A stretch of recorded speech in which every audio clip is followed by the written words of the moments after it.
Start your Labor Day weekend with Week 3 of high school football here in Tennessee, as two teams that have a lot of trouble finding non-region opponents link up for the first time in a long time tonight here in Murfreesboro. It's the reigning 6A runners-up Beech visiting the Riverdale Warriors, who have high hopes here in the borough this fall. My name's Max Hers, along with Bruno Reagan, former Clarksville High and Vanderbilt O-lineman. Bruno, two good teams, both off to 1-1 starts. Absolutely. Two teams, Riverdale, a team looking to make their come up, really get ahead on their schedule, and Beech, a team that had high expectations last season, met those expectations, and now look to really make their mark on 5A. Let's take a look at our keys to the game tonight, brought to you by Action Nissan. First up for Beech, they went all the way to Collierville last week, lost by one score. They said in that game the Bucks beat themselves. Absolutely, and if there's any game where you have an underclassmen quarterback and you have a run game, one thing has to lead to another. Look for Beech to really standard and settle in on that run game, then open up those pass lanes to try and minimize mistakes. Riverdale also had a one-score road loss last week against a great Henry County team. They want to get the little things right here in Week 3. Absolutely. We've seen early on our Friday night rivals, Week 1 through 3 games, that the early penalties typically start to lead to later penalties, and it rolls downhill real fast. You want to control those as the games go on, give your team the best chance to win. Let's take a look at our key players to watch for both teams tonight. First up for Beech, almost all seniors leading the way last year. This year they have a sophomore transfer quarterback. He's already committed to Kentucky baseball, Caden Powell. And if you want to talk about not beating yourself, it all starts with the quarterback. Caden Powell will touch the ball every single snap tonight, whether it's handoff, operation, or throwing the ball. He has to lead his team, minimize turnovers, and really handle the offense. Riverdale is a team with a lot of offers and a lot of size. Jalen Thompson, the Michigan State cornerback commit, has both. Absolutely. Committed to one of the big, prestigious defensive teams around in the country. He's going to be dueling directly with Caden Powell, and if you're a big-time player, you need to make those big-time plays, so watch out for Jaden Thompson. It's Beech and Riverdale tonight here in Murfreesboro. He's Bruno Reagan. I'm Max Hers. Now we welcome in Sammy Kincaid. Hey guys, it's going to be a great night tonight. And for the Bart Durham injury report on the Beech side, they've been completely healthy all week. On the Riverdale side, they've been living on a prayer because they had 5 guys that were day-to-day leading up to tonight's game. But they are all back healthy. They were cleared last minute. Big name to watch tonight is Brock Montgomery. He was out with a hamstring injury. He will be returning, as well as J.C. Haynes, Ryan Edmondson, Cam Darden, and M.J. White even will be dressing out tonight. That's your Bart Durham injury report. Guys, back to you. Thank you, Sammy. Week 3, gorgeous night, Labor Day weekend. Let's play some high school football. Beech and Riverdale coming up next on the Tennessee Army National Guard's Friday Night Rivals, presented by Bart Durham Injury Law on MyTV 30.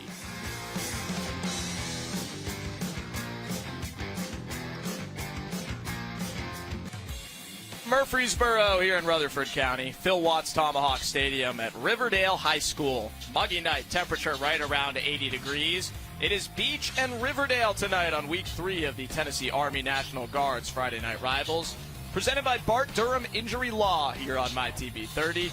My name's Max Hers with Bruno Reagan and Sammy Kincaid. Crowd still filing in here at Riverdale. Their second home game of the season. Both these teams opened with shutout wins against in-county foes. Riverdale shut out Smyrna 36-0 Week 1. Beech shut out Station Camp 21-0.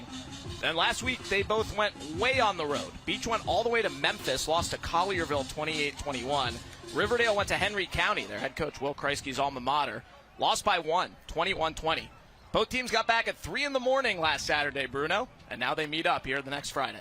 Yeah, and if you look at Beech last season, they started off with an early loss to Farragut, I believe, and then they eventually came back, ran the entire table all the way to the state final in Oakland at 6A level.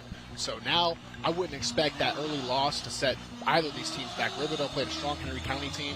I'm really excited for this matchup tonight, Max.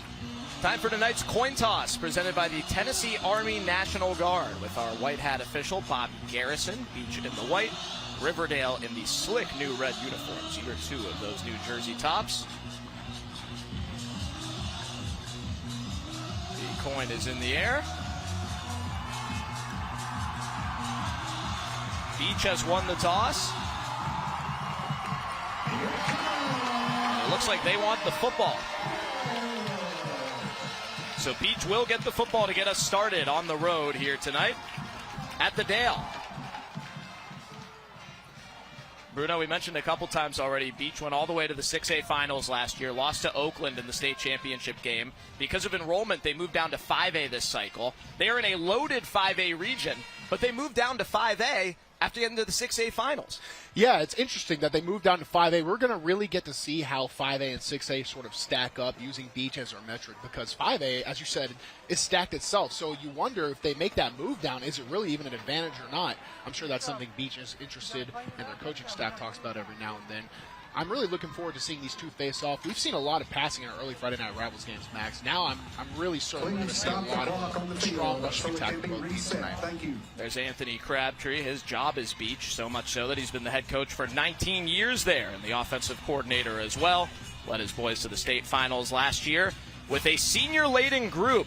Pretty much all the guys who started on that team are gone, save for a few rising seniors this year. Riverdale, on the other hand, lost in the first round last year in triple overtime to Lebanon. And they have a loaded senior class. A lot of guys who have transferred in along the way have come together to make a really, really powerful senior group for the Dale. Absolutely, and they need to start off this season early. 1-1 isn't too bad of a start, but you don't want to play from behind. If they end up falling to Beech 1-2, even though Beech is a really big challenge, they need to come together and overcome. There's Will Kreisky, his 8th year as the head coach here at Riverdale. 15th year total on the staff, was previously the D coordinator under previous head coach Roy Adelot. And these two teams have not played in the time that either head coach has been here. A chance meeting back in December at the Senior All-Star Game led to these two coming together this year. They were screaming at each other over the game. You need a game week 3? Well, it worked out. And here we are. Khalil Armand will kick it deep. You saw Kawan Harris. He's one of 3 guys back for Beech. Labor Day weekend, high school football. Coming your way now as Riverdale kicks to Beech with a touchback by Armand. So Beech will take the field. One of their returners would have been senior quarterback Justice Law, but he's now at Stratford. They have a sophomore transfer, Caden Powell, transferred from Smith County this year. Originally lived in the Beech area. His dad was the defensive coordinator on the 2009 state title team. He was the starting quarterback for Smith County last year as a freshman. He's committed to play college baseball at Kentucky, and he is big. 6'4", 240-pound quarterback. Absolutely. He'll get good practice tonight being able to play on a high-stress, high-level situation, being on my TV 30 against a strong Riverdale team. Beech will be run heavy as usual out of their multiple I formation base.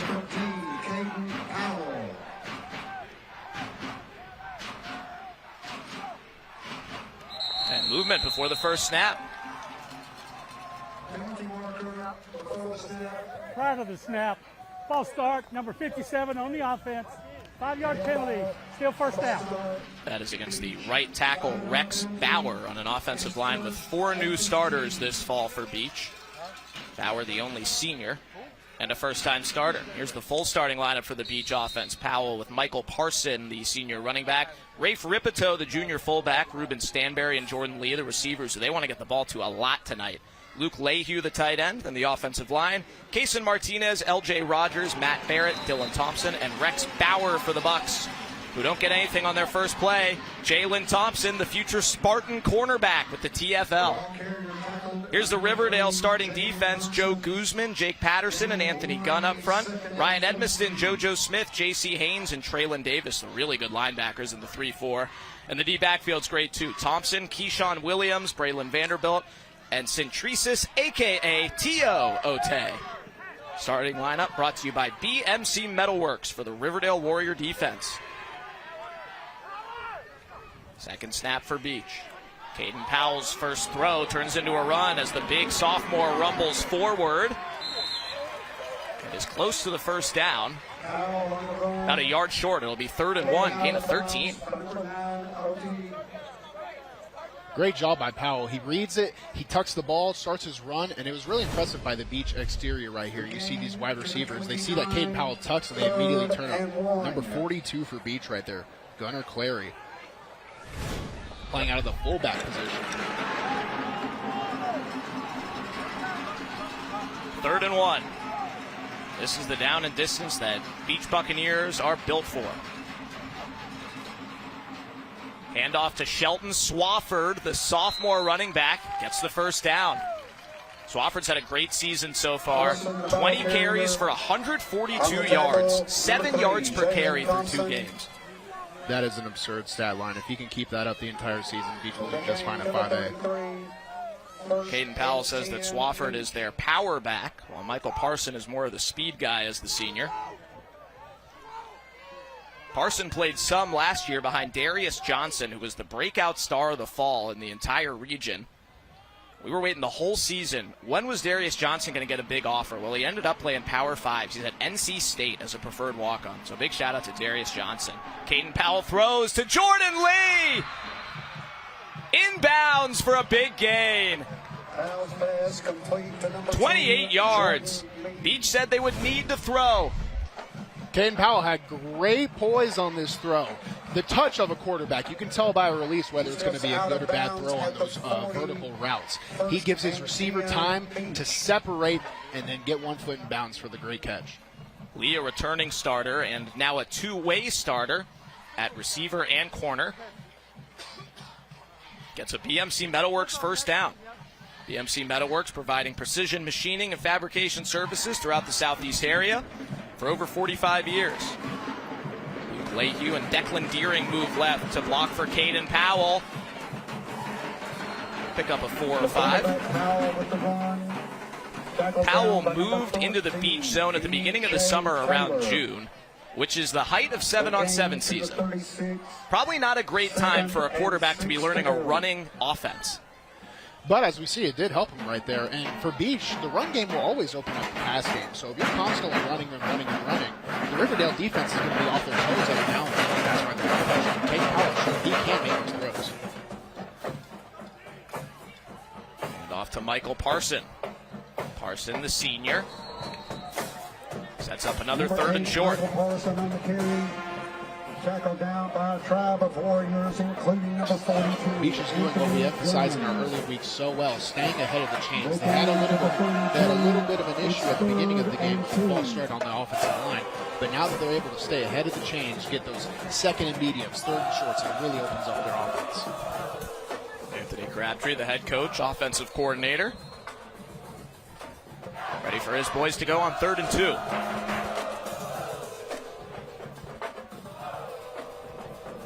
Caden Powell in his 3rd start at Beech. He is the nephew of their principal, Kenneth Powell, who we will hear from at halftime, as always.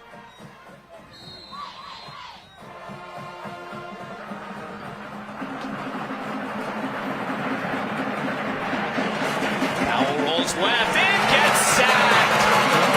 Jake Patterson takes him down.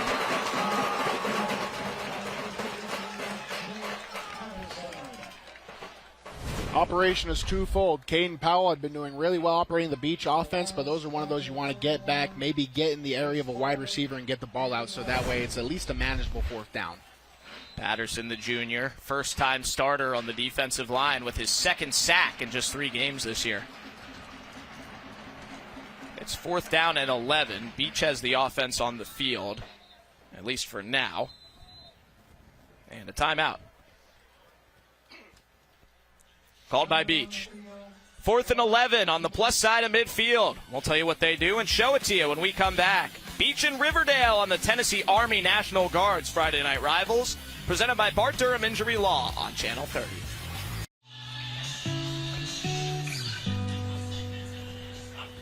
I'm ready to talk anytime. They're on the field. They're fine.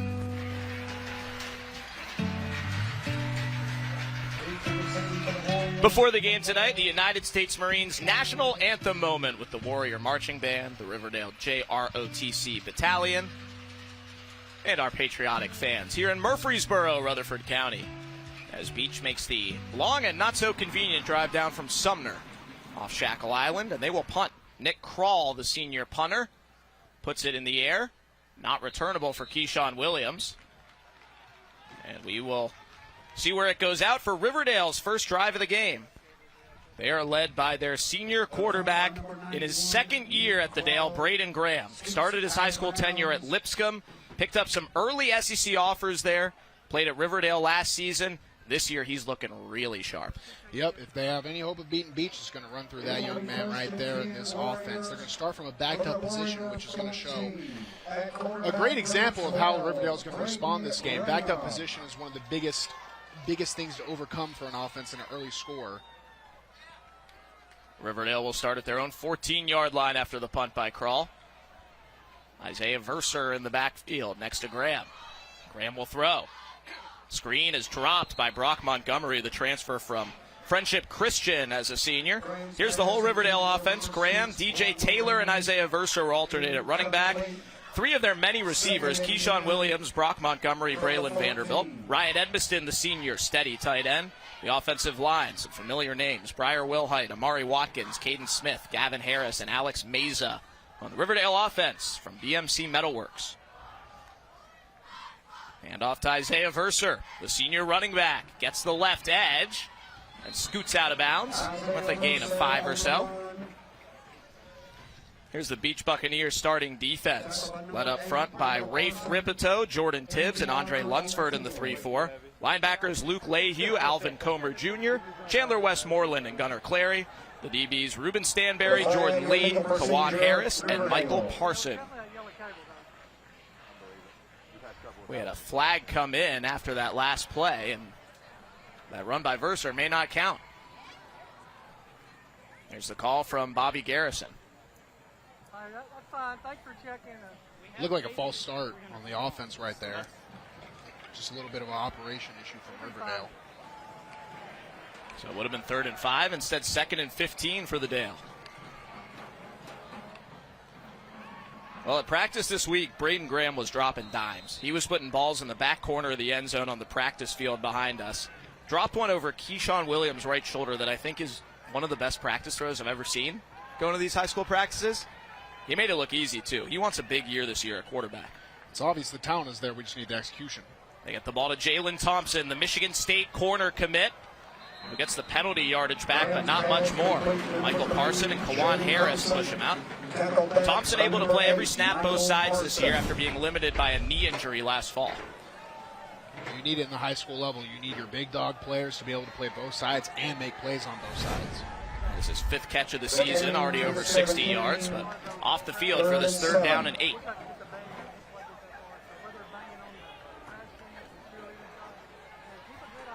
First drive of the game for Riverdale.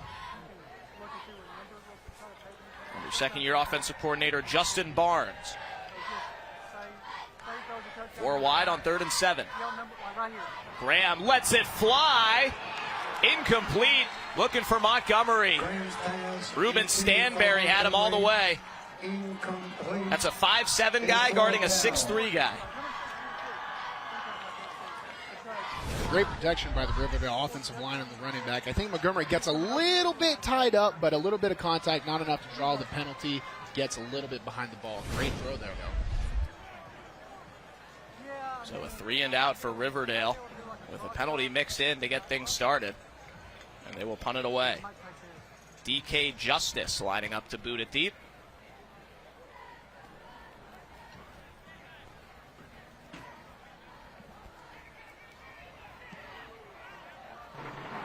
Jordan Lee, the punt returner, won't play the bounce.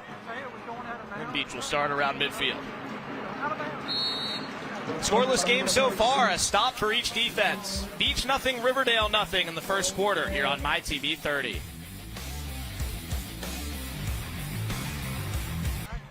And I am now joined by Tennessee Army National Guard Staff Sergeant Brittany Gronsky. Thank you so much for your service, and thank you for joining me tonight. And first off, how is Tennessee Army National Guard different from the other military branches? Well, I would say that our mission is the biggest difference. So as a Tennessee Army National Guard, you know, our Tennessee soldiers, we actually can get activated by our governor to go and help our local communities for natural disasters like flood, hurricane, anything you name it. And it's not just our state. We can actually help other states. And then on top of that, we can help Active Army by getting activated with, you know, Active Army to do federal campaigns as well. So it's kind of awesome. That is awesome. And what jobs can somebody have in the Tennessee Army National Guard? So that would actually be a really long answer. There's like more than 150 jobs that you can go for. But our biggest ones is we have military police, we have medical, we have drones, we have, finance. I mean, the list goes on, but we've got a lot of different things. And how somebody would find out what they do is they'd actually take an ASVAB test. It's like an aptitude battery test that we do. And depending on what you score on that dictates what you're actually qualified for. And that's just a lot of different things you could do. It's just a lot of things. That's awesome that there's a lot of options, and everyone talks about the benefits of whenever you're in the military. But what benefits are specific to Tennessee Army National Guard? So that's an awesome question. So we have the exact same benefits of every other branch because that's federal. So we have federal benefits on top of what makes us different is we get state benefits. And one of the biggest state benefits that we have is the Tennessee Strong Act. What that does is it pays for your associate's degree, your bachelor's degree, and your master's degree. And certain circumstances, we actually pay you up to like $800 a month to go to school. And then once you have drill pay, that's another $250 depending on your rank. I mean, that's our biggest thing right there. We pay for a lot of good stuff, like college stuff. So that's fantastic. And again, thank you so much for your service and for joining me tonight. And thank you so much to the Tennessee Army National Guard for being a sponsor of Friday Night Rivals. Guys, up to you. 4th and 3 for Beech, and Shelton Swafford short. How about that Riverdale defense? Keyshawn Williams and all his friends with a huge stop on 4th down, Bruno. We know Beech is going to be run heavy, but their tight formations allows Riverdale to bring in more defenders. More blockers means more defenders. And the Riverdale defense, early in the game right now, they're really getting after it. Beech is probably hoping their time of possession is going to catch up to that fatigue factor. But early in the game, Riverdale looking very strong, Max. We've had run stop from all 3 levels for the Dale defense. J.C. Haynes, a big tackle for loss, started that whole drive.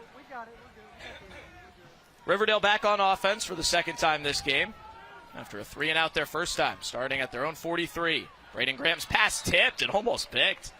Chandler Westmoreland, the senior outside backer, bats it down. Always important if you're ever on the rush and you feel the quarterback and he's about to throw, get your hands up. Whether on the line of scrimmage, right there. Perfect elevation. Westmoreland, the senior, first-year starter. Contributor last season, full-time starter on D this year.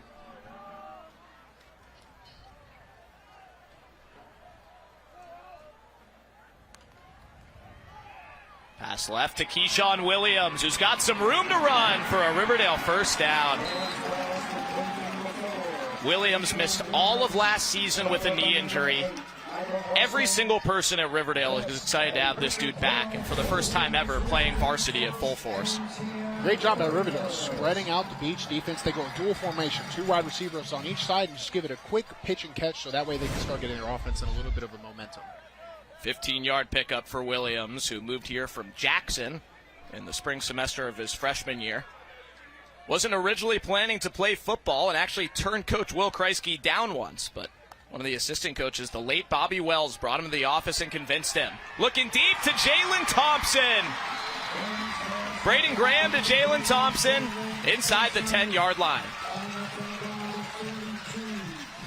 35-yard gain for the Warriors. Great throw here by Graham. It just gets enough to get him into the open pocket. You want to see the wide receiver able to run that ball into the end zone, but if you can get into within the 10, the 5-yard line, that's just as good too. You have to trust your offense to run down that clock, get some more plays in, really enforce your will in this Beech defense. They're in the Sprints Home Furnishings red zone for the first time tonight. DJ Taylor in the backfield with Graham. Taylor the handoff, cuts back to the middle, inside the 5. Kawan Harris first on the run stop with help from the nose guard Andre Lunsford. Braden Graham so far showing the accuracy. 3 great throws, including that last one. Even the ones that haven't been completed, they've been really on the target. So Braden Graham could be looking to have a great night tonight. Mentioned that Graham started high school at Lipscomb Academy, and he was notorious there for being one of Trent Dilfer's quarterbacks who had SEC offers before he ever played a varsity game. Never started a game there, ended up here at Riverdale, and his recruitment has been, in his words, an interesting process, he said with a laugh. His recruitment is still totally open amongst all schools and all levels as a senior. Graham puts it up. Nobody home. Weird play there, Bruno. Nobody ran a route. It looked like there was a lot of miscommunication coming from the Riverdale sideline. You see Graham was kind of trying to get them to hurry up, and they were against the play clock. I think right there, yeah, just a little bit of miscommunication between quarterback to sideline. 3rd down and goal from the 4-yard line.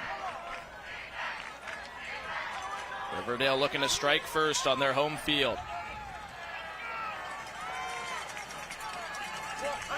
Keyshawn Williams in motion, gets the tap pass. Keyshawn Williams, touchdown Riverdale. The senior, who they are overjoyed to have on the field, has scored in all 3 games. He's got a Hiller Plumbing, Heating, Cooling, and Electrical touchdown to start the scoring tonight. You mentioned the senior class from Riverdale. We see the tight end on the edge leading this lead around, Ryan Edmondson. He doesn't get on the outside like you would want, but he keeps his hands inside and he runs his feet. That's enough to get the block, not draw a holding, and get his team inside the end zone. 4th touchdown in 9 quarters of football this fall for Williams. Barely played any varsity before this year. Played a tiny bit as a sophomore, injured all year last year. Worked his way back from that injury. And he is their number 1 target on offense, or co-number ones on a team that's loaded at receiver.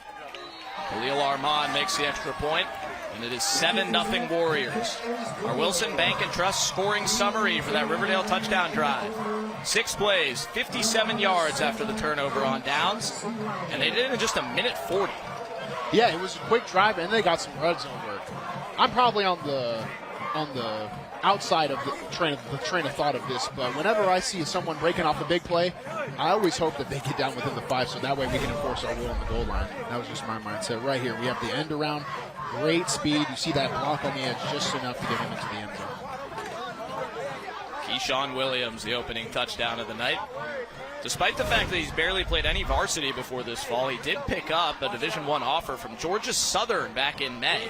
Their offensive coordinator, Brian Ellis, was here for a practice. Gave him the offer in person. He expects some more, and so do we. Williams and Braden Graham talk things over after TD drive number 1 for the Dale.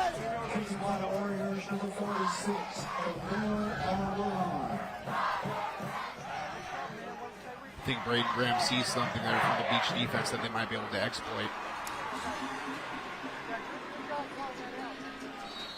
Khalil Armand, the kickoff man for Riverdale.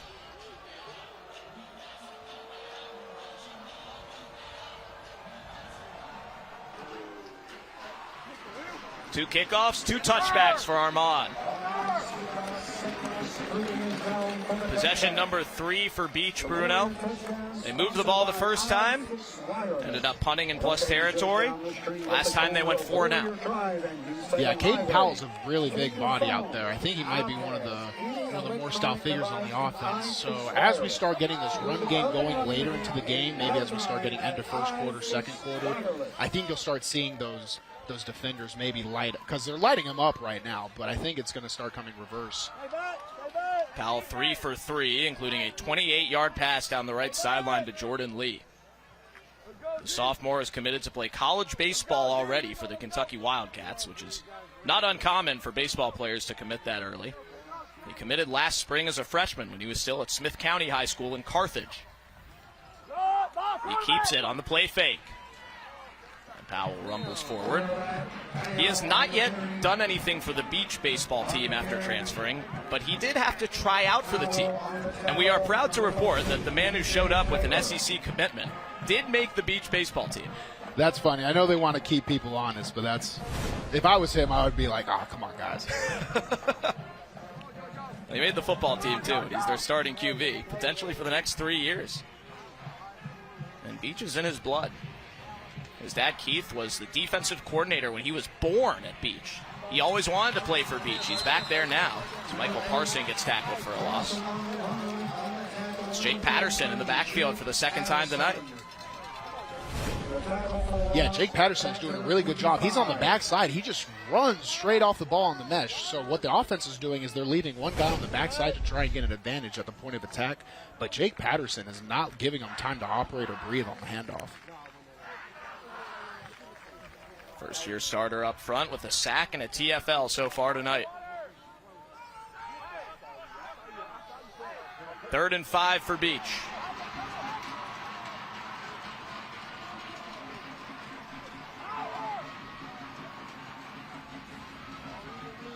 Powell throws to Rafe Ripito, and it's broken up. 4th down for Beech. Cameron Darden, in his first game back from injury, broke it up. Riverdale's bringing pressure on the edge. We got number 14, DJ Taylor, on the side of the screen. You see he comes from the chop blitz. That's when the corner comes in or a defensive back onto the outside, gets in front of Cadence Reed just enough for them to break onto the ball and make a play. Darden, one of many Riverdale players back at full strength this week, who'd been dealing with injuries. We could see him on both sides of the football tonight. Beech is in their offensive formation, but Powell has punted 3 times this year, and he steps back for the quick kick that almost got blocked. This is returnable for Jalen Thompson, but not far. Joe Guzman, one of the D linemen, nearly blocked that thing. You can tell they don't do many punt block drills. You want to take it off the tip of the foot. So a lot of people get scared about getting their foot kicked, but that's the only way to block these kicks. Right here, you're going to see him come clean off of the line, and he makes the mistake of jumping up as high as he can in the air. Try and take it off the foot, and that'll give the ball some good bounce for the Riverdale defense. That's one they wish they had back. Will Kreisky, a defensive guy, defensive backs coach, the D coordinator, and now the head coach here at Riverdale. His 8th year of the head coach. Happy to have his identical twin brother Matt in the county as a head coach at Blackman. He'll play later this fall. Screen pass to Brock Montgomery, his first catch of the night for the transfer from Friendship Christian, who led the way in the Division II Class A undefeated state champion season last year for Friendship. Moved down from Lebanon to Murfreesboro for his senior season. Great screenplay right there. You see 3 offensive linemen, typically the interior. They set, go out, get some blocks.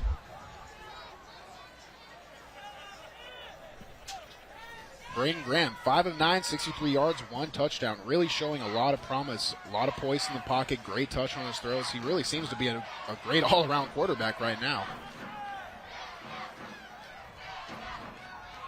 Final minute of the first quarter after a gain of 2 to Montgomery. Hand off to Verser. Verser to the left edge for a first down.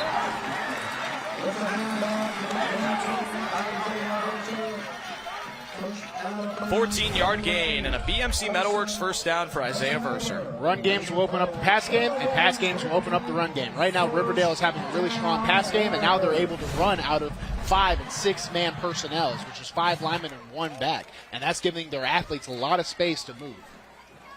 Verser had his first carry of the night wiped out by a procedure penalty, but gets 14 on his first real touch.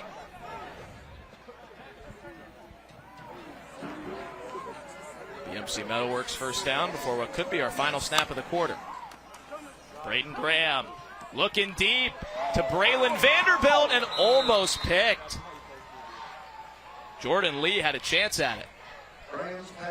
It looked like there was some sort of miscommunication, Max. It looked like the Riverdale receivers on the left side were sort of running pseudo routes, which is where they were faking it. They were just jogging down the field. You see right here, they lose the ball. I think it's just one of those throw up and goes, but a little bit of a miscommunication. Riverdale fortunate to not give the ball away there. Working in plus territory at the Beech 38-yard line.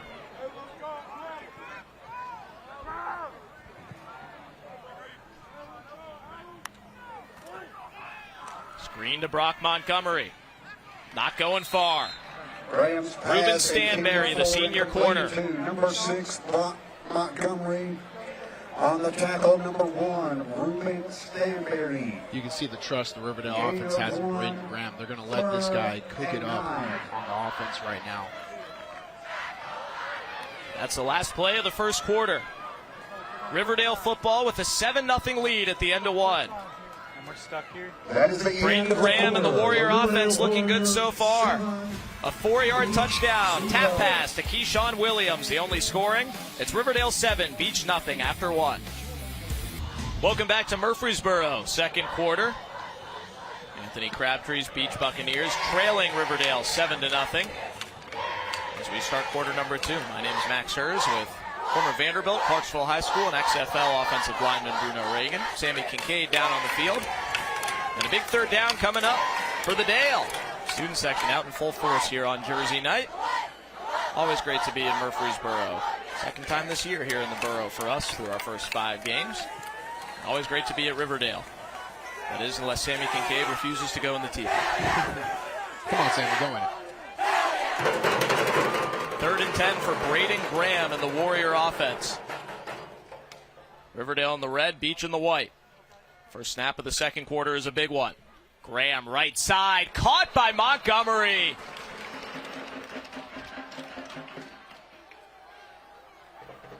He is short of the first down, though. Beech is opting to play a zone style, really only rush 4 passers. They might have to get more people involved on the line of scrimmage to try and get Graham a little bit of pressure in there, because Graham, when he's able to drop back and get his eyes in the right positions, he's dangerous. It'll be 4th down and 1.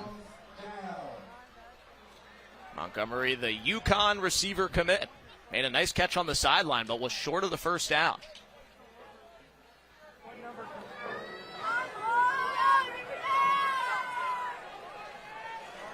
Riverdale in a title formation right here.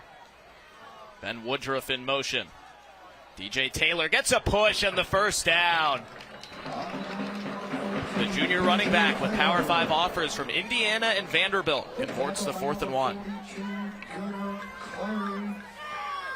Riverdale's been playing out more of a dual formation. Right here, they bring in 2 tight ends and 21 personnel. They spread everyone out, make it look like it's an outside zone style play, and then run it up right from there. Great play call. That's the great part about being in 3rd and 4th and 1. Opens up your playbook.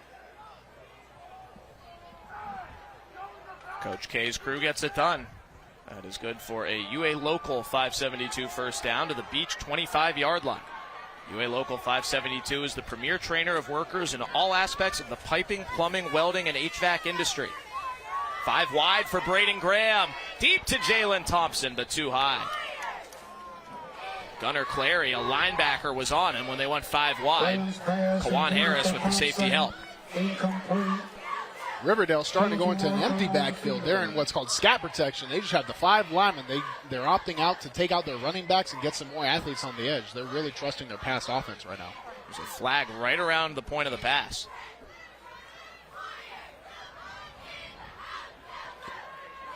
A penalty on the Riverdale offense that'll back them up.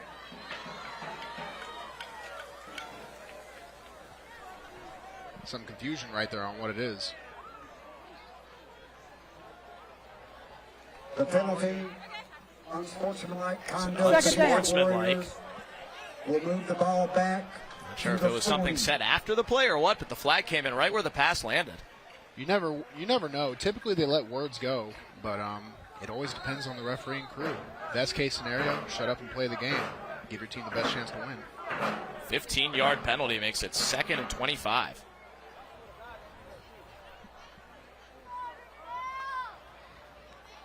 Hand off to Taylor, who picked up that 4th down and has a good gain here on 2nd. Stanberry with the tackle, sets up a 3rd and 15. They have some great plays going on right here. This was a play, just an inside zone, but they also have a read where the quarterback can pull it and throw a wide receiver screen on the trip side. So the Beech defense is having to guard 2 plays they know are coming at the same time. It's creating a lot of space for a guy like DJ Taylor, who's very athletic, can hit the holes, even the small ones, and get a burst of speed out. Taylor, 6'1", 190-pound athlete, run back and linebacker. Had a 63-yard touchdown run last week in their loss to Henry County. 3rd and 16 for the Warriors. Graham to Taylor, looking to get to the sticks, and he's knocked out short. Luke Lehue lined him up, and it'll be 4th down and about 3. Great read by Graham here. You don't always have to go big and go home, especially if you're in the red zone. Just get your athletes in space. Let him cover a lot of the yards. And now from 4th and 3, it's a lot more manageable. You can go for a field goal if you want, but you also have your offense that can go out and keep the defense backed up with a high-risk, high-reward situation. They will go for the field goal with Khalil Armand, the junior kicker who's got some range. Soccer player, as so many of the kickers we see are. Luke Smith ready to hold it. Gibson Frost, the snapper. 34-yard field goal. Is perfect. 10-0 Riverdale as Khalil Armand nails it from 34. A 2-score lead for Riverdale early in the second quarter. Warriors 10, Bucks nothing here on MyTV 30. Welcome back to Riverdale. Well, Riverdale leads Beech by 10-0, and I'm joined by Wilson Bacon Trust. Assistant Vice President, Office Manager, Claire Marling. How are you doing tonight? I'm good. How are you? That was a mouthful. I got a little tongue-tied on that one. I'm not going to lie. Tell me a little bit about Wilson Bank and Trust so I can stop talking. So, absolutely. So, Wilson Bank and Trust was originated in Lebanon, Tennessee in 1987.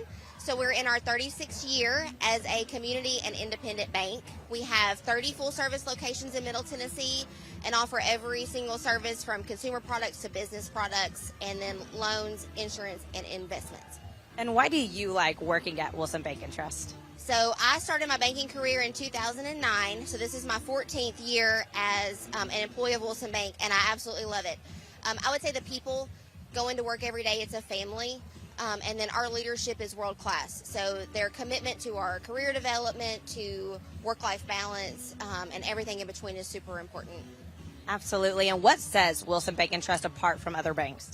I would say the emphasis on customer experience. We're going to get to know our customers. You're going to get to talk to somebody when you come in. We're going to know your name, really get to know your family, and help you become financially successful. And then our community involvement. I mean, we donate not just money, but also our time for local nonprofits, and then, of course, the schools. Absolutely. I know that Wilson Bank and Trust has been involved ever since I was in high school here in Nashville for a very long time. So thank you so much to Wilson Bank and Trust for being a sponsor of Friday Night Rivals. Guys, up to you. Thank you, Sammy. Thank you, Claire. Great to have Wilson Bank and Trust on board this year supporting high school sports. Sammy will get herself a breath, maybe head on down to the TP. That's just what I was going to say, Max. Got to get to the TP, get relaxed. They do have some nice clean air for her to breathe down there in the smoke machine. As Khalil Armand kicks the football back after draining a field goal. Potts his third touchback in as many tries. Well, coming into this game, Bruno, Riverdale is certainly the more experienced team. They're the more athletic team based on college offers. They're the bigger team. How is that shown tonight? I think you're seeing it in the athletes. We saw in our game last week with Independence High School, they got 13 offensive players the ball in the first quarter, and they weren't getting anything. Right now, Riverdale is able to spread the field, and they're doing it successfully because they have just such great athletes on all around the table. They have receivers, they have running backs, they got the quarterback, the offensive line's playing really well. So if they just keep up the high level of play, they're going to be all right tonight, Max. Beech starts their fourth drive of the game.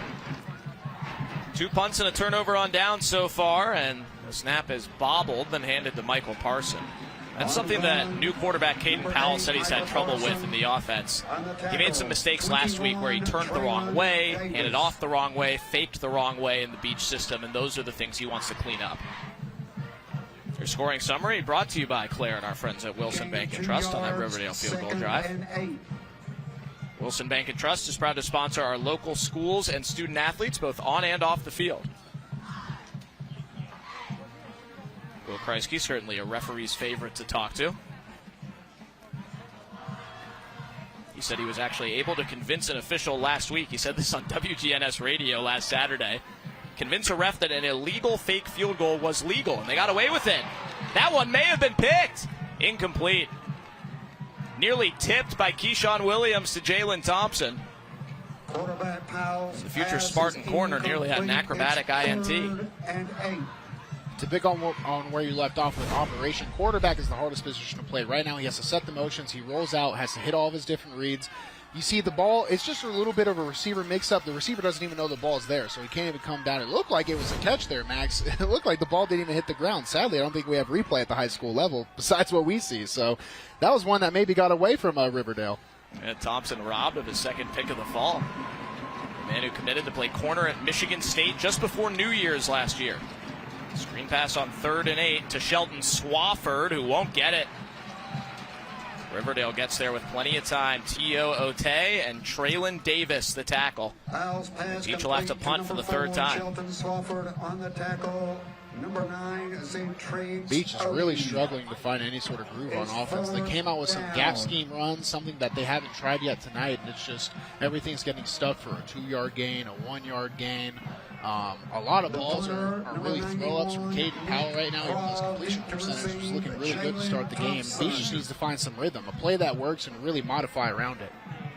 64 yards for Beech on 15 plays. Nick Kroll punts it away, and it sails out of bounds into the Beech sideline. Riverdale getting the football back with a 10-0 lead. over Beech. Warriors getting the football back after this.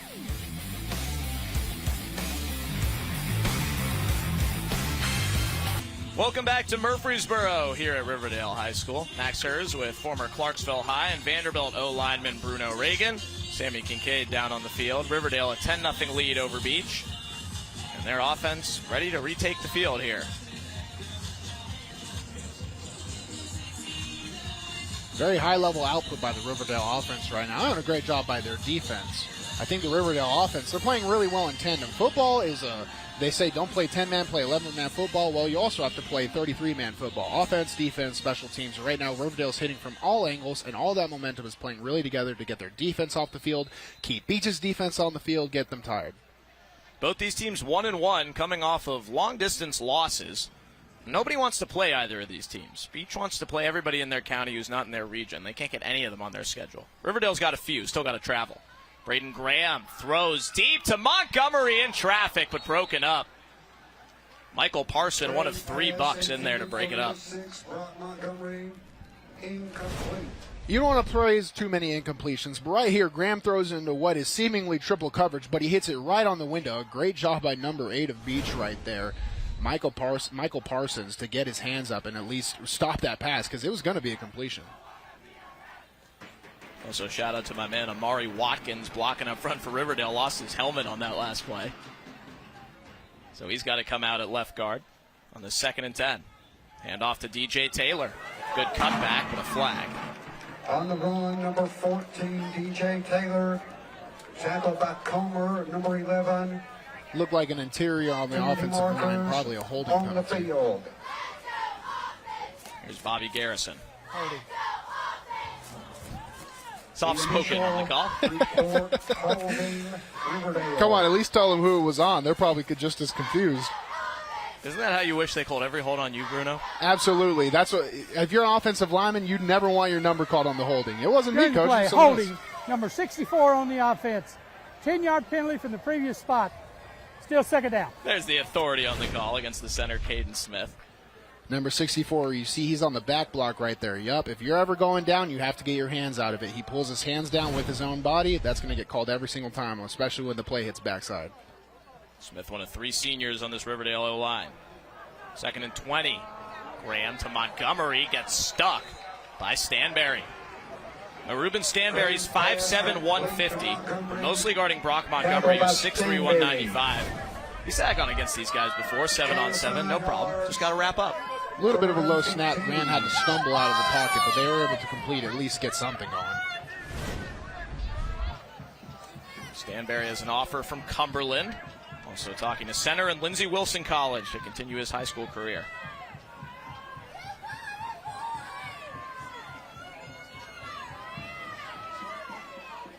Riverdale opting to run the clock down.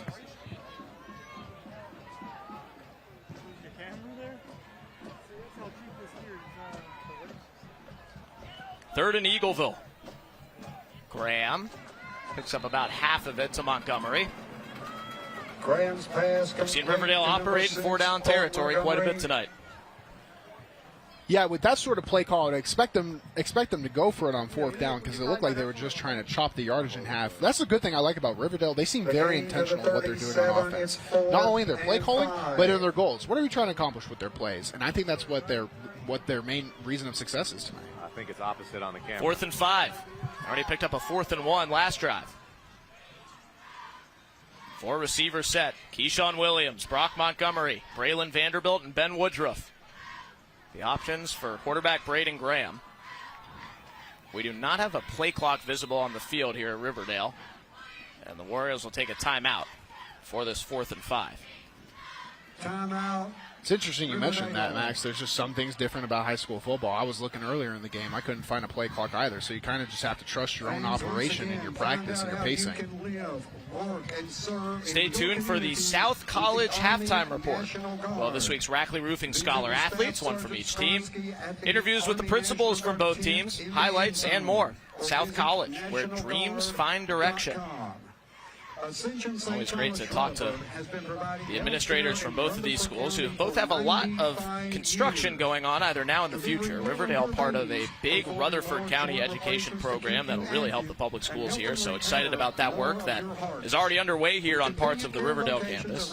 Beech, on the other hand, one of the schools that has had to have their football bleachers checked up, and they do expect, as of now, to play their next home game at home a week from right now against Portland. But the visitors' side bleachers are completely gone. They fell down a couple weeks ago. They're completely gone, and the home side bleachers are closed off. So if you're going to the Beech game next week, I would say bring a chair, but probably bring like 5 chairs if you have them. But they are planning to play at home, which is great news. 4th and 5 for Riverdale. Graham incomplete.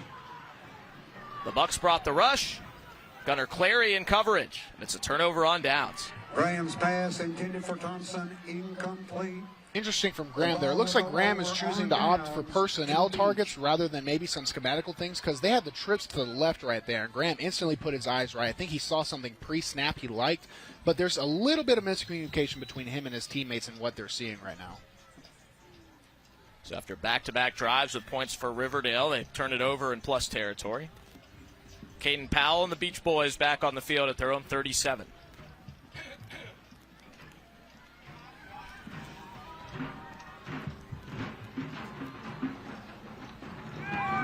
Start off on the ground with Parson, who had that big defensive play last drive. On the handoff, number 8, J.C. Haynes with the stop. On the tackle, number 11, J.C. Haynes. Haynes, 6'5", 225-pound junior, who's been playing through an injury. 2nd and 8. Coach Kreisky said, we're going to turn him loose this week. He's made 2 big plays so far.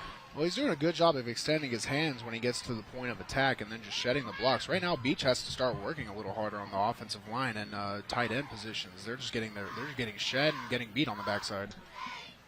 Gain of 2, 2nd and 8.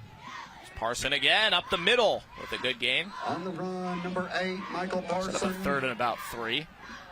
On the tackle, number 21. Beech returns just 1 starter on the O-line from last year. That's left guard L.J. Rogers. Great job on the counter play. Beech pulls 2, and then the runner just follows right behind, tight, hugs the wall, and is able to poke out for about a gain of 7. Parson off the field. He and Shelton Swafford will alternate quite a bit at running back, with Parson playing basically every snap at safety on defense as well. Swafford, the sophomore, back in.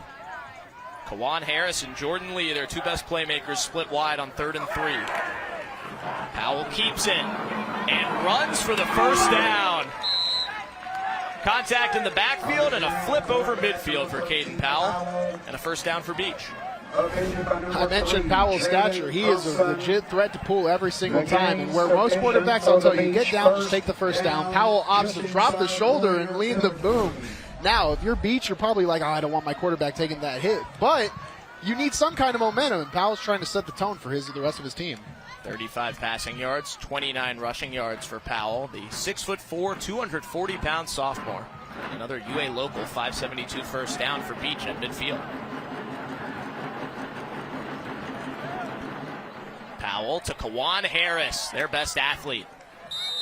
Junior, who's their number 3 receiver, so he'll be in some sets, not every time. Also the free safety starter.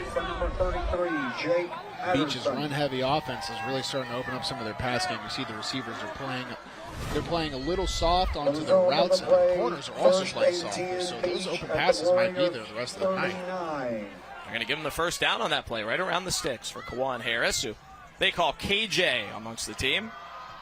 4 catches for over 100 yards already this year. 2 of them have been touchdowns. One of them was 56 yards, and he had a 90-yard kick return touchdown as well. Clary in motion. Powell rolls right with him. Throws it up again. Incomplete. Jalen Thompson, the closest man for Riverdale. Jordan Lee, the intended target. I don't hate the play call on first down, but those are ones you want to try and convert. You see Caden Powell right here on the numbers. 5 out of 8 completion percentage, 46 yards, 5 rushes for 29 yards. The offense is going to run through him tonight.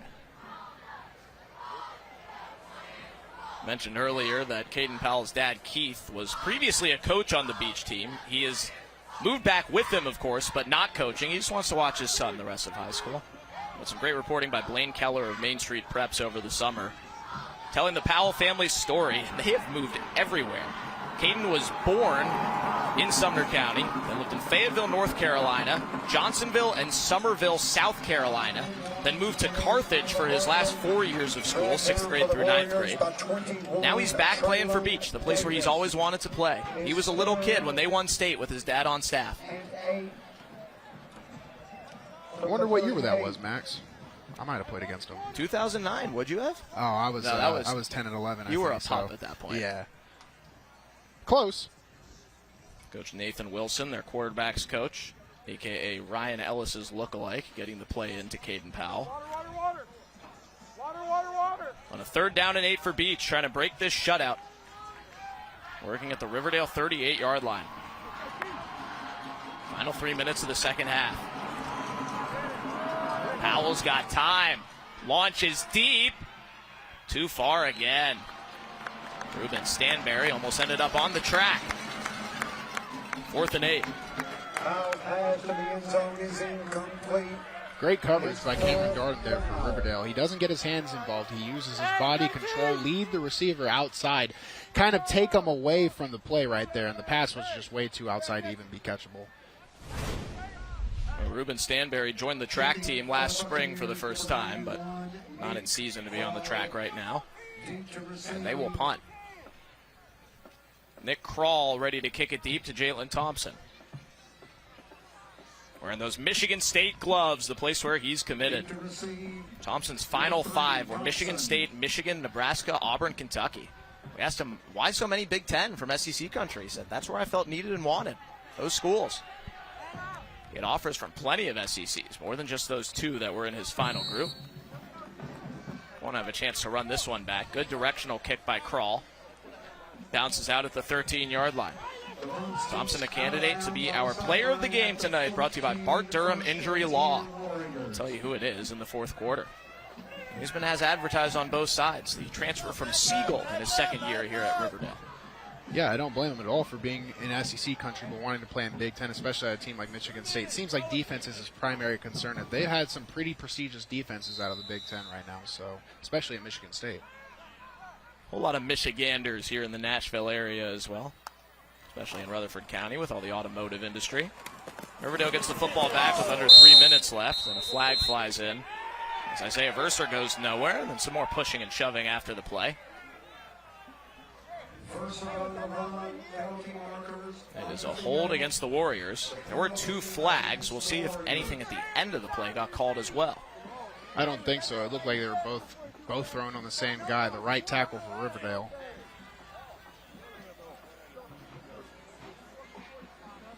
Here's our head official, Bobby Garrison. During the play, holding number 76 on the offense. The penalty is declined. Be 2nd down. So Beech will take the gain of 1.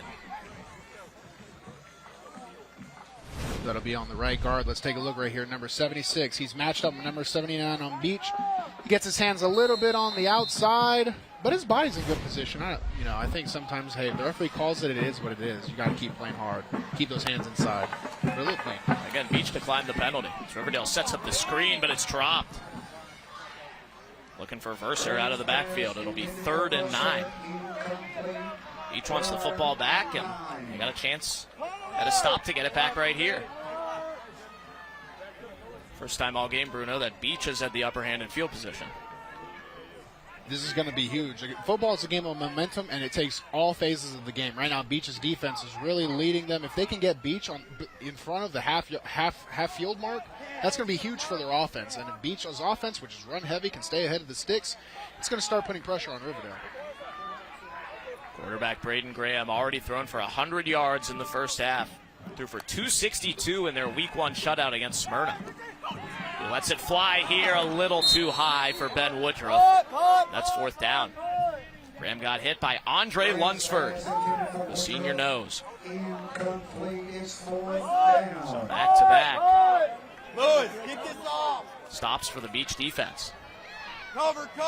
Was the ball a little too high? Maybe. But that was one that I think Riverdale should have came out with. Graham is playing really well right now. I don't want to compliment the incompletions too much, but these are all catchable passes right now. They really need to convert if they don't want Beech getting back into this game. Punt formation, Lewis. That's Dylan Lewis to punt the football away.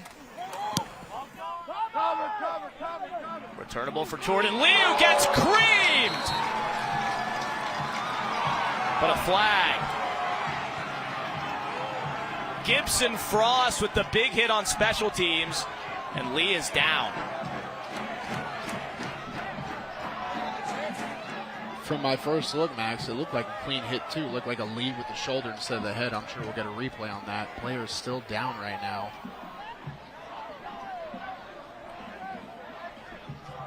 See what the referees are talking about, if there's a potential danger to the player. Athletic trainer Katie Wellendorf out there quickly for Beech. Jordan Lee got hit by Gibson Frost. A lot of hit to the head.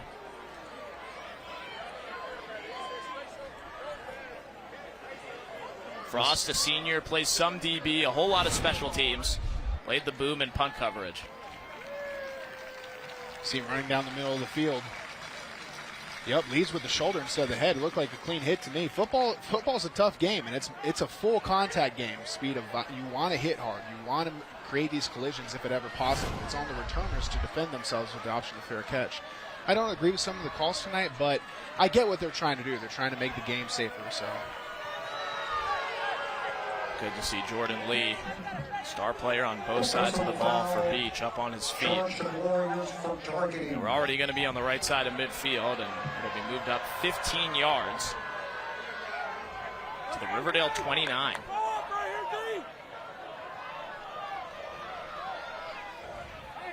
So Beech in prime spot here to try and break this shutout.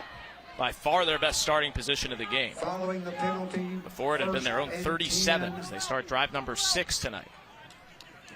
at the 30. that's tough for Riverdale and their coaching staff, because it's one of those things you don't want to. It looked like a clean play, so you don't want to hound your guy over a clean play, but it gives Beech their best starting field position. So that's going to be a weird way how they manage that dynamic going in. This is Beech's best chance to score.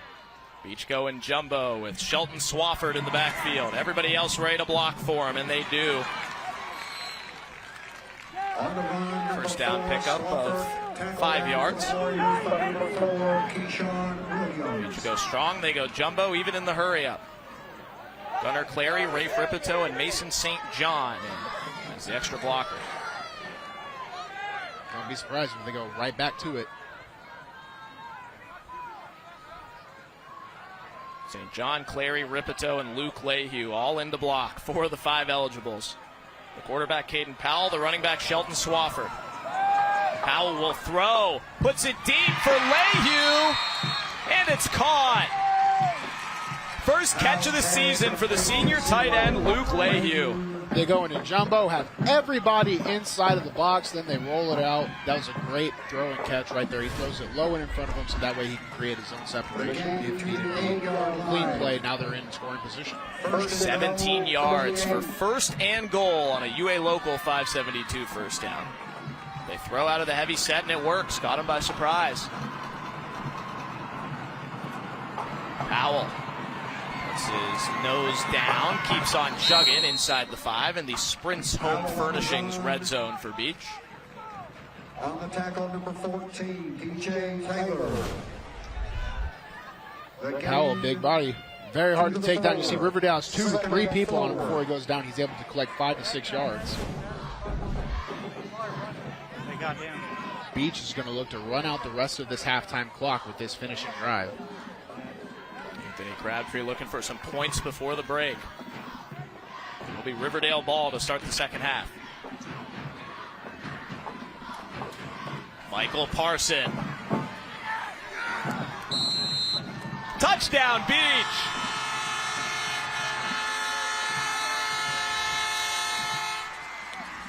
Get it? It's number 8. The Bucks are on the board in the final minute of the first half. Beech offensive line does a great job of finishing in the end zone, wherever on the 2-yard line, and Parsons does a great job of keeping his shoulders forward, falling forward. All it takes is for the ball to cross the plane for a touchdown, which he does. First touchdown of Michael Parsons' senior season. Center Matt Barrett was a little slow to get up, but he jogs off the field. A happy man after the first points of the night for Beech. Nick Kroll on for the extra point.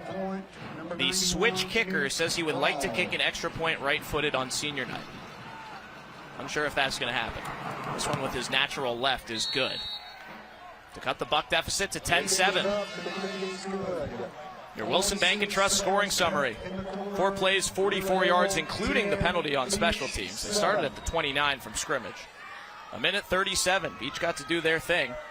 And Wilson Bank and Trust thing is sponsoring our local schools and student athletes both on and off the field. That's what the Beech offense wants itself to look like right there. Absolutely. Right here we have Coach Anthony from the Beech sideline.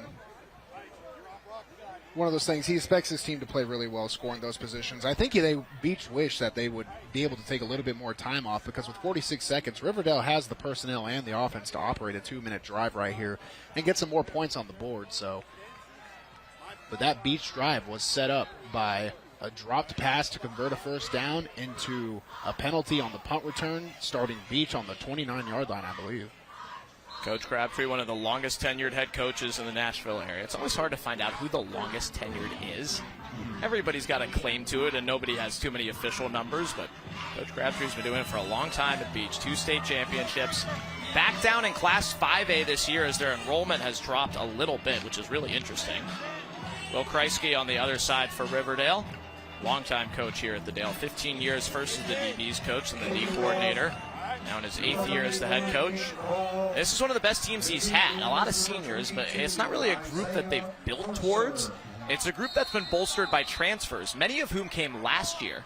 But all of a sudden, they have this crazy good senior class. And you can see it on the personnel. They play really well. They're athletic, but there's just a little bit of miscommunication they have for still the early season. Look for them to start fixing those things as we head to the midway point. So Riverdale gets the football back with 46 seconds left and 2 timeouts in their pockets. See what they can do here with their pass-heavy offense. Been a good first half for Braden Graham, but they have been unable to score on their last 2 possessions. Coming up next, our South College halftime report with Sammy Kincaid. We will talk to our scholar athletes from both schools, Braden Elliott from Beech and Ryan Edmiston from Riverdale, plus both principals as well in your first half highlights and stats. South College, where dreams find direction. Riverdale at their own 20 in the hurry-up. Graham completes his first throw of the drive to Keyshawn Williams, who's got plenty of room to run. Keyshawn Williams is gone. But there is a flag at the line of scrimmage.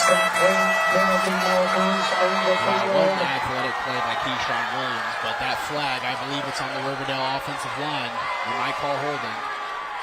It would be an 80-yard touchdown with 73 yards after the catch. Yep, they're bringing it back.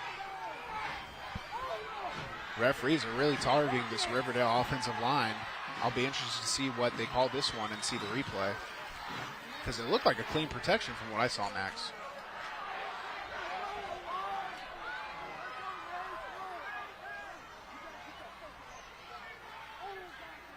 Here's Bobby Garrison. During the play, we had holding number 64 on the offense. 10-yard penalty, previous spot. Still first down. It's on the center, Caden Smith.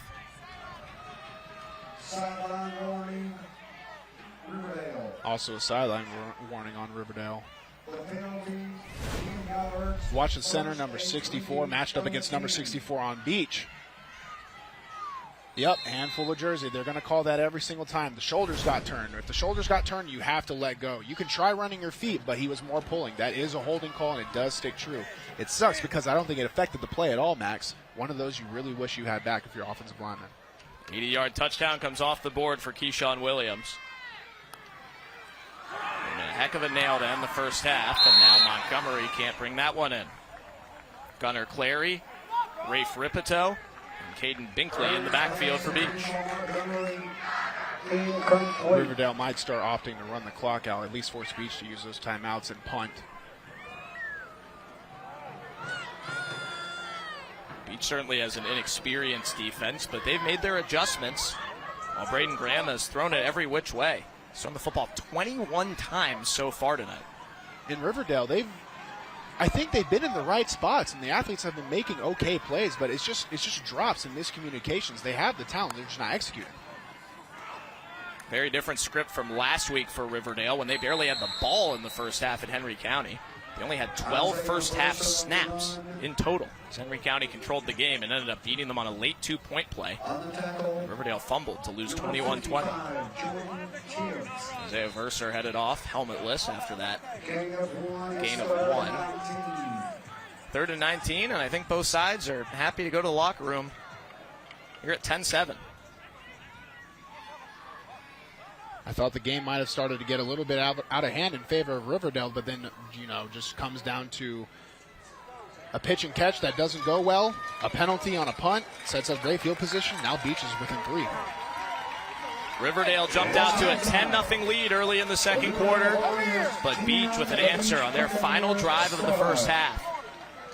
Sammy Kincaid is in the Josh Houston and Associates Coach's Corner, a one-source Scholastic product experience with Riverdale head coach Will Kreisky.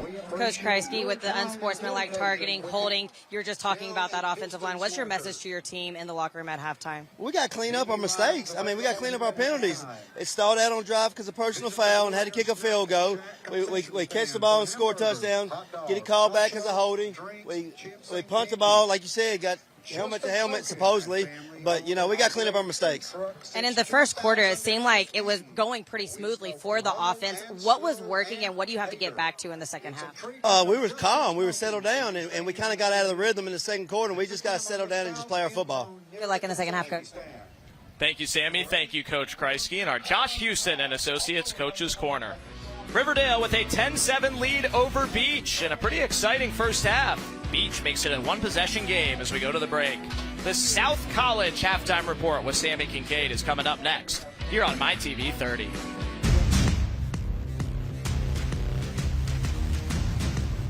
You're watching the South College halftime report. South College, where dreams find direction. Throughout the Friday Night Rivals regular season, Rackley Roofing will recognize an exceptional senior student athlete from each participating school with a plaque presentation prior to each game. Here are this week's Rackley Roofing Scholar athletes. We have the Beech Rackley Roofing Scholar athlete, and this is Braden Elliott. You have a 4.0, extremely impressive. How do you get it done in the classroom but also on the field? I don't really know. School's always really come easy to me. I guess it's just a lucky thing. My dad was always good at school, and he always taught good work ethic. I think a lot of people are probably jealous hearing that right now, that it always came easy, and you were a part of a runner-up team last year. So talk about just being able to also get it done on the field and how you're able to manage that time. It's been pretty hard, especially now that I've got a job at Subway back at my hometown. Finding time to work everything in has been pretty hard, but I'm making it work. I guess you could say it's just one of those things you learn over time. And you're also finding a lot of time to work in the community and help out in the community as much as possible with 3 different organizations. Talk a little bit about that. My parents have always stressed that to me. They've always been involved with charity work, and they've always said that you should give back whatever you have because it'll come back to help you one day. Absolutely. Well, thank you so much, and congratulations on being the Rackley Roofing Scholar of the Week. Thank you. This week's Rackley Roofing Scholar of the Week is from Riverdale, Ryan Edmondson, and he has a 3.556 GPA. Absolutely impressive to have that kind of GPA and what you're also able to do out on the field. How do you get it done on the field but also in the classroom? My coaches to help me every part of the way. They're on me about my grades. They're always like, you got to be a student athlete first. So grades always come first, school comes first, and then football comes second. I love football, but I got to get my education, you know what I'm saying? And it's not just football. You play 3 sports. How do you manage a schedule like that? It's very hard, very time-consuming, but, I'm in love with the sport, so it's like a life. Baseball, football, and basketball, very impressive, but also while you're playing those 3 sports, getting it done in the classroom, you're also going to read to kids. How cool is that for you? It's a great experience to go read those little kids and see them smile and see their expressions when I walk in the room. So it's a great experience. Well, congratulations on being the Rackley Roofing Scholar of the Week, and we'll have more for you right after this. These students and other nominated students are eligible to win a $10,000 scholarship to be presented at the end of the season, courtesy of Rackley Roofing. Rackley Roofing is the proud sponsor of the Friday Night Rivals Scholar Athlete Award. This week's Friday Night Rivals Educator Spotlight is presented by Western Kentucky University. Climb higher at Western Kentucky University. I am now joined by Beech's principal, Mr. Kenneth Powell. And tell me, how is this school year going so far for you guys? We're off to a wonderful start. Everything's been going really well. Added some new teachers, got a great group of kids. I know everybody's anxious to know about our stadium and where we're going to be playing next week. Director Scott Langford has assured us we're going to be at home next week. We have temporary bleachers coming in to put on our track surface, so we'll get to play the remainder of our games at home, and we're grateful for that. The whole community is ecstatic that we're going to get back home and start playing some games. Thanks to White House for letting us play our first game up there on the road. But also, we've got a bunch of things going on in the building. I brought some young ladies to share a project that they're working on for our students and faculty. Yeah, so first off, introduce yourself, and then as you're introducing yourself, tell me what this initiative is. I'm Laura Peterson. Hi, I'm Megan Linford. And we are Connection Coalition, a group dedicated to connecting and educating students on the effects of loneliness and the benefits of being connected. Did you know that your risk for premature death increases as much as it would if you smoked up to 15 cigarettes per day? Also, your immune system can weaken. Your risk for getting a stroke increases by about 29%, and for heart disease, it's about 32%. Also, your risk for getting depression, anxiety, and dementia increase as well. The Surgeon General makes this known in his public health advisory, yet only 20% of Americans see it as a major issue. When people are connected, individuals and communities have better health and longevity. Students have better productivity, and job performance improves. I'm so sorry. September is Suicide Prevention Month, and it is extremely important that we stay connected with others during this time. This Labor Day weekend, take the time to connect with friends and family. Thank you. We are the Connection Coalition. That is a fantastic message. So I appreciate y'all joining. Your principal, Mr. Palin, thank you so much for sharing what you guys have going on this year. And congratulations to get to play at home next week. Whenever we come back from this break, we're going to have much more for the South College halftime report, including stats, halftime highlights, and then a whole lot more. Stick with us. This week's Friday Night Rivals Educator Spotlight is presented by Western Kentucky University. Climb higher at Western Kentucky University.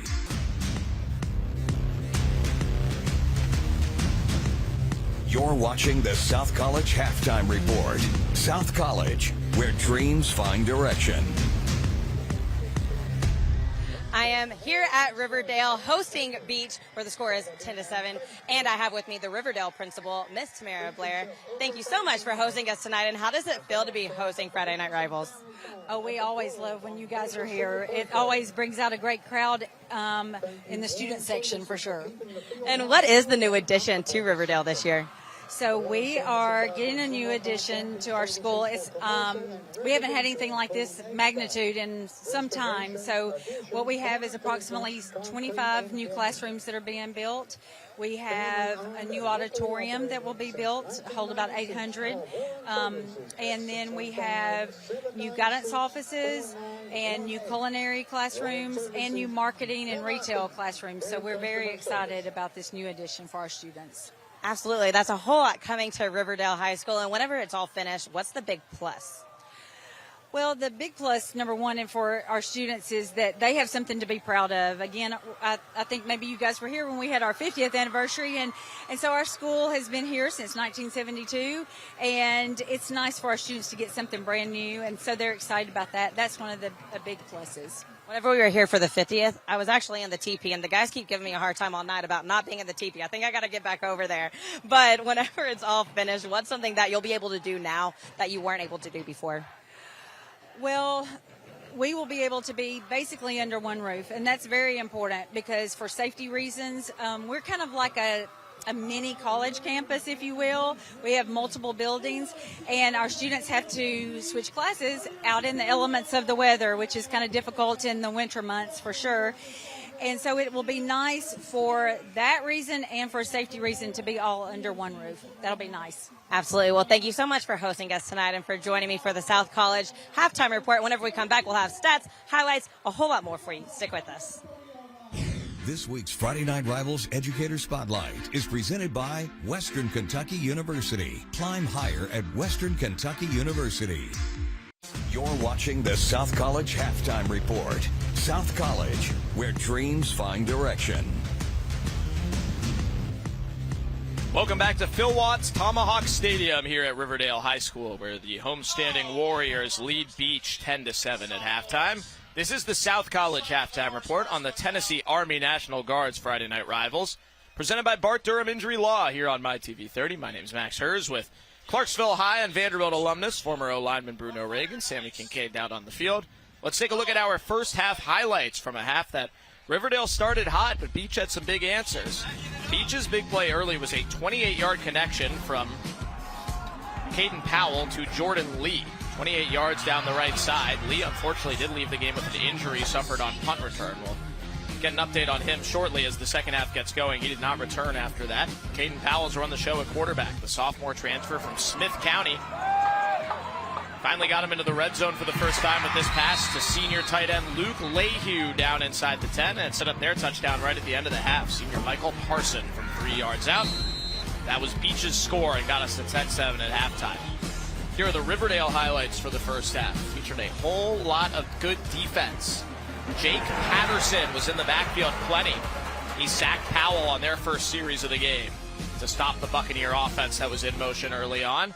And then the Riverdale offense stepped up. Jalen Thompson involved on both sides of the ball. Braden Graham was hitting all of his guys. Their touchdown came on a tap pass to Keyshawn Williams. That made it 7-0. A field goal by Khalil Armand would make it 10-0. And then 10-7 Riverdale at the break. It was a busy first half for Braden Graham, Bruno. 10 for 21, 100 yards and a touchdown. That is a whole lot of passing in the first half of a high school game. And I don't think we're going to see his production slow down at all. He's starting to fall behind on the completion percentage, but a lot of those are mostly team errors. I think they're going to come back, really trust Braden Graham to lead this team to the victory in the second half. We see right here at Beech opting for a big rushing attack, but they actually lead in their own stats, in the passing stats, something that's pretty unusual. Look for them to really establish the rushing attack as we get back into the second half. So Riverdale leads Beech 10-7 as we get ready for the second half. Every week during halftime of our Friday Night Rivals games, we'll showcase outstanding Thursday Night Lights and Friday Night Rivals game highlights from across the country. Let's check out some of the best nationwide from last week's games. The best Thursday Night Lights and Friday Night Rivals highlights from across the country. Missed the playoffs. Oh, they're going to come out wide open. What, they come out with a trickeration. Oh, that was a beautifully done. They caught Ridgeview asleep. And he's going to end zone to the end zone. Beautiful play. Hayes lets it fly towards the end That's zone. us. Touchdown, Matt Manning. Chunk. Lott steps up. Now he's going to have a chance up the near side. Look at Joe Lott going across midfield inside the 40. Still on his feet. Makes a move at the 20. 10. Touchdown Bulldogs. Now these next two drives have to play an up-tempo pace. Oh, it's going to be intercepted after the deflection, and it's going to be a pick six. Cleveland had one last week. Rolls all the way left. Back to the middle. Caught! The snap, the hold, the kick is good! Indy wins with a triple overtime comeback. Theo Polovin for Marion County on to attempt the extra point. It's a fake. Warriors to the backside. They got it set up. He goes airborne. Touchdown, Marion County. It was Luke Tipton. Unbelievable. That was incredible. Takes to the air. Start of the second half in Murfreesboro, where Riverdale leads Beech 10-7 in this non-region game. Teams retaking the field on the Tennessee Army National Guard's Friday Night Rivals, presented by Bart Durham Injury Law here on MyTV30. Max Hers and Bruno Reagan in the broadcast booth. Sammy Kincaid is in the Josh Houston and Associates Coach's Corner with Beech coach Anthony Crabtree. Coach Crabtree, only down by 3 right now. What was your message to your team in the locker room? Just keep playing hard. You know, try to get some turnovers on defense. Offensively, got to sustain some drives, keep the ball away from them, try not to turn the ball over ourselves. Will Jordan Lee be able to return in the second half? Yeah, I think he's good to go. That's good news after that hit. Good luck in the second half, Coach. Thank you, Sammy. Thank you, Coach Crabtree. And that is good news for Beech. Jordan Lee hit hard on punt return, did not return in the final minutes of the first half. But Coach Crabtree thinks he'll be back. That is good. They're going to need him. I think Beech is going to do a better job of sustaining their run drives right now. It looked like they were a little messy on their operation. They've been airing out more than they usually have been. Look for them to get back to their roots and get back to that sort of wing tee style run game. We also had some foul play going on during halftime involving those hooligans in the Dale Mafia, the Riverdale student section. Bruno, you saw more of it than I did. Somehow the Beech cheerleaders' flag ended up in the Riverdale student section and then out of the stadium. Yeah, I believe they started from the bottom of the student section and passed the flag up all the way to the top of the bleachers, and somehow from the top it ended up at the bottom to the back. So I think they were able to recover their flag. They just had to go through unorthodox means to get it. That's exactly what we should be doing halftime, dueling student sections. Back down to Sammy for our Bart Durham injury update. Hey, guys, for the Bart Durham injury update, as you heard it, Jordan Lee will be returning. There really is no update, so I was trying to have fun with this one and go to the TP. I'm competitive. I don't like losing in a competition. We can't make it over there tonight, you guys. We're a little logistically, we can't do it, but it's a fun time over there. If you're here, go have fun in the TP. Back to you guys. Sammy is out with a bruised ego, and oh, well, maybe it is hard to get in if that little girl just fell over. I was going to say, if that girl can do it, Sammy, you can too. But she fell over and ran away. So I don't think I could fit in there even if I wanted to, Max. Oh, there's a lot of room in there, Bruno. Chief Winnemall will make sure you get in there personally. The TP was smoking earlier, and we always get everybody asking us, where's Warpaint? Where's the horse? I never got to see Warpaint in person. He was retired before I started calling these games. Yeah, I think liability started to come into a question at some point from the administration, but I'm sure it was cool when it was going down. Always great to be here at Riverdale in Murfreesboro. Our only visit scheduled so far to Riverdale this season.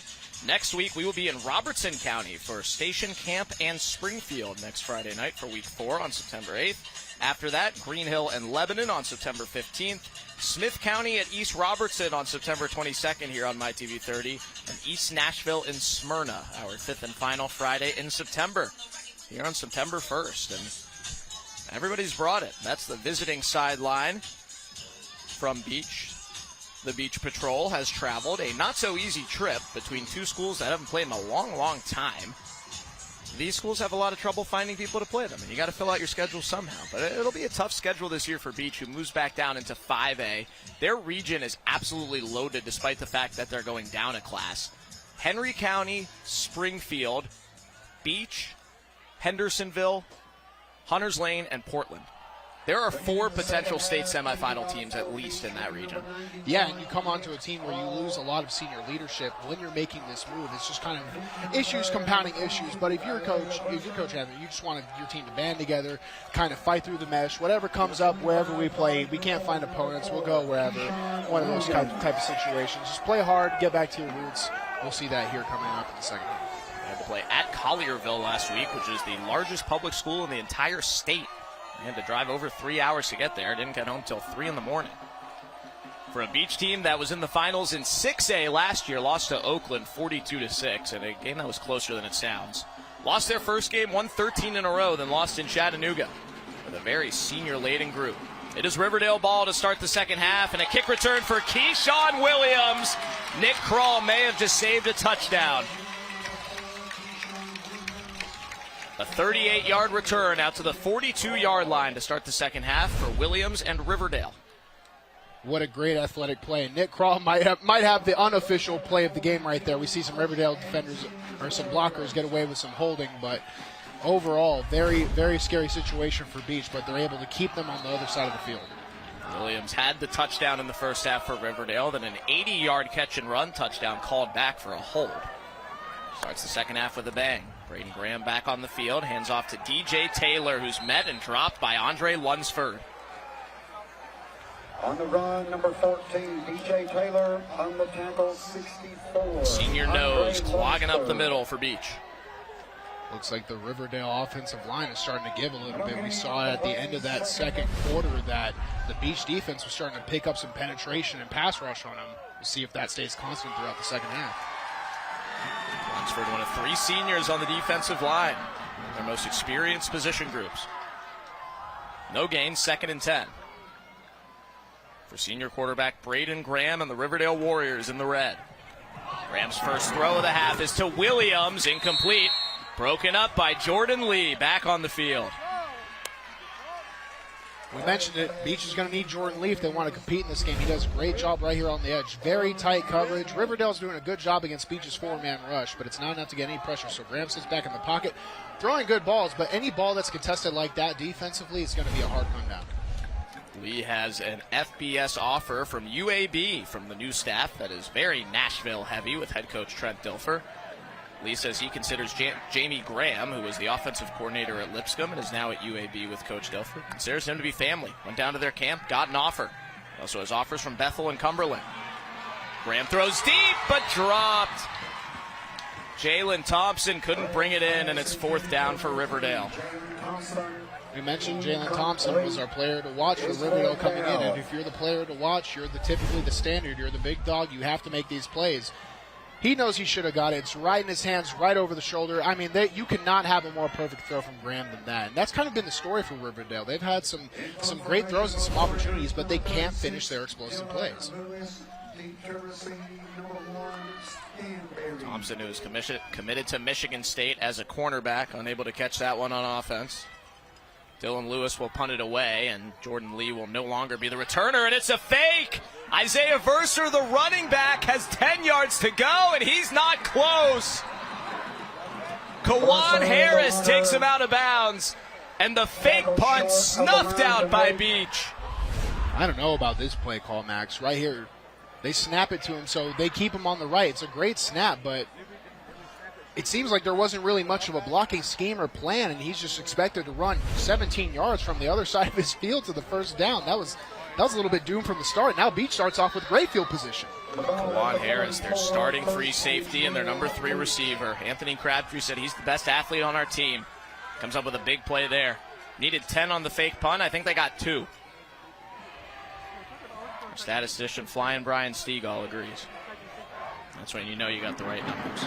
So Beech starts at the Riverdale 44. Their first snap of the half is a handoff to the senior Michael Parson, who had the touchdown right before halftime. Gets a little boost from Luke Lehue and pushes the pile way ahead. I'm speechless, Max. I'm pumped up. What a run by Parsons right there. Wow. Shoulders low. Watch Parsons. He never stops his feet on contact. Keeps churning, spins. Offensively, the guys are just picking him up and running with him. Gain of 15, including 10 yards after contact for Michael Parson, with the O-line leading the way and the tight end Luke Lehue literally pushing him forward for a PMC Metalworks first down for Beech. Before the snap. I'm calling that. That was the Bruno Reagan play of the game right there. Prior to the snap, false start, number 52 on the offense. 5-yard penalty, remains first down. We'll back it up 5 after that. Bruno Reagan, Clarksville High, Vanderbilt, and XFL offensive lineman with us this year on Friday Night Rivals. Coach Will Kreisky over on the Riverdale sideline trying to get his boys back into it after the fake punt came up empty. Some hard coaching going on. First and 15 for Beech, led by sophomore transfer quarterback Caden Powell. Came from the Smith County Owls back to Beech this year. Throws for Kawan Harris, incomplete.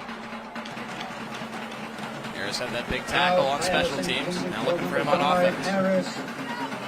He had 1 catch for 11 yards in the first half. Beech might be a great running offense, but they have weapons on the outside. So when you have a chance to throw it to a guy like Harris, get him a ball that's catchable. I think Powell is doing a great job putting strength behind it, letting his athletes get ahead of it, but they need to be inbounds. You see what Powell's done tonight, passing for 63 yards and rushing for 34. He's committed to play college baseball at the University of Kentucky, committed there this past spring. He plays outfield primarily, but plays every position. They envision him as a hitter at the college level, though of course that could change. Seen a lot of baseball guys playing quarterback around here the last few years. runs on 2nd and 15. Sets up a manageable 3rd down. Yep. Cut down by Jalen Thompson. Yeah, we see a lot of baseball players, but how many of them are going to pull the ball and pull the shoulder down? Caden Powell is playing a big part in what I call the softening process of football. For run-heavy offenses, you're going to see these 3 to 4 yard runs that Beech have been getting in the first quarter. Those are going to start translating to 5, 6, 7, and maybe more explosive plays as the game goes on and they tire out the Riverdale defense. Powell is 6'4" tall, 240 pounds. He's a sophomore in high school. 3rd and 8. Go heavy again. It's Parson. Hit by Patterson and set down right around the line. Another good run stop for number 33, Jake Patterson, the junior D end. Great patience by Parsons right here. You see he lets his blocks develop. I always recommend, I tell my running backs, don't jump in the middle. There's times where you can jump in open space on the outside. But if you're ever on the inside, just keep your shoulders down, keep your feet running. We saw what Parsons can do earlier when he has some momentum, he's able to punish. Stay on your feet. Punish the defense. Don't let them punish you with hits like that. 4th and 8 for Beech. Offense on the field. Inside the Riverdale 30.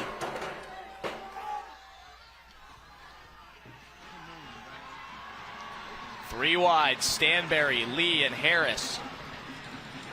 Caden Powell rolls right. Throws to Stanberry, who's wide open! Touchdown, Beech! 27 yards from Caden Powell to Ruben Stanberry. And the 4th down conversion is a Hiller Plumbing, Heating, Cooling, and Electrical touchdown for Stanberry. 4th and 8. Beech is operating out of their tight formation. We know they're going to have to throw it, but Riverdale decides to play some man coverage, and then he finds a hole in the pocket. I don't really agree much with Riverdale matching up to. They know they have to play, so maybe play more zone and cover the 8-yard spots on the field. Nick Krall's extra point is good. First lead of the night for Beech. They needed 8. They got 27. Caden Powell to Ruben Stanberry. He was the only dude he knew when he transferred in. They just hooked up for a go-ahead touchdown. Welcome back to Riverdale, where Beech leads Riverdale 14-10. And I have with me the United States Marine Corps Sergeant Javier Mascara and also Staff Sergeant Craig Benson. Thank you both so much for your service and also for joining me tonight. And first off, tell me a little bit about where you work, your hometown, family. Tell me a little bit about you. So I'm from Hendersonville, Tennessee. I work out of the office out there, and I'm originally from Sarasota, Florida, and I'm here with my wife and, my fur babies, too. I love that. And what inspired you to join the Marines? So honestly, I wanted to do something more than just myself, right? I wanted to serve my country, and there was no better way to do that than the United States Marine Corps. Absolutely. And what's the best lesson you've learned being in the Marines? I would say teamwork is everything. Everything that we do in the Marine Corps is a brotherhood and a sisterhood, and as long as you work together as a team, anything can get accomplished. And what would you tell your high school self now, if you could look back and talk to your high school self about joining the Marines? Sure. So I joined late, right? I joined at 26. I probably would have told myself, pursue that dream, join out of high school. I could honestly be retiring right now. So. Which would be pretty nice right now. Well, thank you both again so much for your service and for joining me. And thank you to the United States Marines for being a sponsor of Friday Night Rivals. Guys, up to you. Thank you, Sammy. Thank you, Sergeant Mascara and Staff Sergeant Benson, who certainly doesn't look ready for retirement age-wise. But, hey, Bruno retired from the XFL at, what, 26? Yeah, 26. I mentally retired 25, but I decided to go out there one more season. Why not? Max Hurst, Bruno Reagan, Sammy Kincaid, Anthony Crabtree over on the Beech sideline where they've got the lead for the first time tonight. They trailed 10-0. 2 unanswered touchdowns. One in the final minute of the first half, then one just now. From Caden Powell to Ruben Stanberry. And this kick will be returnable for another chance for Keyshawn Williams, who nearly busted one earlier. This time he's tripped up around the 30-yard line by Beech's Shelton Swafford. And there is a flag. 2 flags came in about 10 yards downfield from where the play ended. If you're Riverdale, you're holding your hands together praying this isn't against you. All the momentum has been against you. Good ball, personal foul. It is against Riverdale. Well, Coach Will Kreisky said we got to clean up our mistakes headed into halftime. This will be their 6th penalty against. Now 70 yards. Our Wilson Bank and Trust scoring summary for that Beech go-ahead touchdown drive. 5 plays, 44 yards after the unsuccessful fake punt by Riverdale. 2 minutes and 28 seconds. A 27-yard pass from Caden Powell to Ruben Stanberry. License plate 668, Bravo Lima. I do want to give a shout out to Ruben Stanberry. He said that he listens to our call of his interception return last year on My TV 30 to hype himself up. That is awesome. You do a great job calling it, Max. I'm sure these kids all get pumped up hearing a professional call. Professional used loosely. Riverdale football backed up 15 yards to their own 17-yard line. Their second drive of the half here at home, now down for the first time all game. Braden Graham over the middle to Ben Woodruff. First catch of the night for Woody, the 6th of the season for the senior. Good play call by Riverdale and Graham here. They're just trying to get some momentum back. I think Graham and the Riverdale offense has been going for these big shots that just haven't converted for one reason or another. Maybe an inch overthrow, a drop. Now they're just trying to get big bodies in space, create mismatches, and stay on the field. Graham now 11 out of 24, and as you've said multiple times, Bruno, his accuracy has been better than that completion percentage would suggest. Gain of 8 on the last one, 2nd and 2 as they flip it to Brock Montgomery, the UConn wide receiver commit. Gets to the edge, is close to the first down. Number 6, he went a whole lot of ways east to west. And we will wait for the marker as Montgomery went down as he went out of bounds.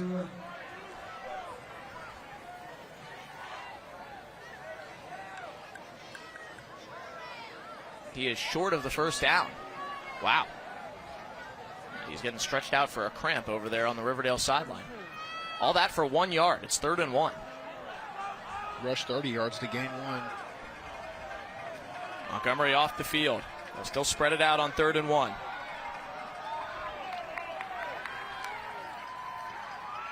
Graham screen to Woodruff. His second catch of the series is a first down for Riverdale. Ben Woodruff converts the BMC Metalworks first down for the Warriors. Tackle down by number 8, Carson. A little pitch and catch. He sets his feet immediately. Graham does. And then you just get a big body outside that can move. Easy to gain. A 3rd and short. Much needed from Riverdale. They need to start putting together some longer drives, keep their defense off the field. Stanberry, who caught that last touchdown and has played every snap on both sides tonight at corner or receiver, went off the field injured there. A whistle and a timeout called from the Beech sideline after Stanberry went off. Take the timeout with him. Beech suddenly ahead here in the second half, 14-10 over Riverdale. This is the Tennessee Army National Guard's Friday Night Rivals, presented by Bart Durham Injury Law on My 30. Jordan Tibbs was in on that stop for Beech and then went off the field with a cramp. Ruben Stanberry also out of the game after leaving with an injury before that timeout. Sophomore Anton Wright takes his place at left corner. He's been busy this season already. Had to sub in for both of their starting corners in the last quarter and a half tonight. Max Hers, Bruno Reagan, and Sammy Kincaid, who you just saw and heard from. Beech 14 unanswered after going down 10-0 to take a lead in this Week 3 non-region high school football game here in Murfreesboro. Beech from Hendersonville, Sumner County, made the trip off Shackle Island down to the Dale. Another one for Ben Woodruff, his 3rd catch of the drive for Riverdale. First down across midfield for the Dale. If it ain't broke, don't fix it. Keep going to Ben Woodruff. He's able to get open. This is just a simple crosser. He comes across, a little bit of a slant. They line up out of the trips, and he's the inside man, so that gives him a lot of space to work down the middle if he's able to get behind the front linebackers, which he is. 3 catches for 34 yards for Woodruff, all on this drive, and a BMC Metalworks first down for the Warriors. BMC Metalworks providing precision machining and fabrication services throughout the Southeast for almost 50 years. Graham hands it off to DJ Taylor. Taylor picks up 3. Taylor's been involved tonight, but hasn't had the big carries that he had in the first 2 games. Number 26. He averaged 12 yards per carry on 11 touches Gained 3 yards in the first 2 weeks of the season. 2nd and 7. Got 3 that time to give him 7 for 20 tonight. The junior who picked up some big offers this summer on the camp circuit. Vanderbilt in July, Indiana in June, Started a big summer for him, or actually concluded a big summer for him, I should say. He had one offer at the start of June. He came out of the summer with 10. 2nd and 7 for Braden Graham, the Riverdale quarterback. Pass is caught by Keyshawn Williams for another first down. This is a very important drive for Riverdale. As we were coming out of half, I believe the time of possession was Beech 15 to Riverdale's 10 minutes. That's going to start to add up, but now Riverdale's putting together a shorter drive. They're not going for those as big of plays. They're just converting these curls, these slants down the middle. They're getting some efficient runs in past 4 yards. Really, really efficient offense for Riverdale right now. Williams tonight, 4 catches for 32 yards and a touchdown. Also had a second touchdown of 80 yards called back for holding. This time he's got another BMC Metalworks first down. Braylon Vanderbilt told to leave the field, I guess, for equipment. Ryan Edmiston replaces him. Edmiston, Brock Montgomery, and Ben Woodruff to the right. Keyshawn Williams to the left. And now an empty backfield for Braden Graham. Another one to Williams. Graham is now the #1 ranked senior quarterback by 24/7's recruiting service amongst Middle Tennessee players. He was behind Cody Pagach of Independence, but he transferred to Alcoa, so we're not going to count him anymore. Graham has had a pretty crazy high school experience from a recruiting perspective. He had SEC offers at Lipscomb before he ever played in a game and never started there. Transferred to Riverdale last season, became the starting quarterback. He said with a laugh that his recruitment had been an interesting process, and he is truly open to anyone and says he has new schools coming in. Doesn't matter what conference, what level. He wants to talk to everybody. Jalen Thompson, the Michigan State corner, soon to be on the end around. See Graham fixing up his opponent's gear. That's sportsmanship. When we are done tonight, turn to Fox 17 for Fox 17's FNR Football Frenzy. Complete coverage of all mid-state high school football action. Fox 17's FNR Football Frenzy with Jill Jonick and Big Joe Dubin. Presented by Wilson Bank and Trust. Proud to sponsor our local schools and student athletes both on and off the field. That's 9:30 to 10 on Fox 17 and again from 10:15 to 10:30. Brock Montgomery on the right side has his first catch of the second half. And he may be cramping up again. The man who was targeted 10 times in the first half will get stretched out by a defender.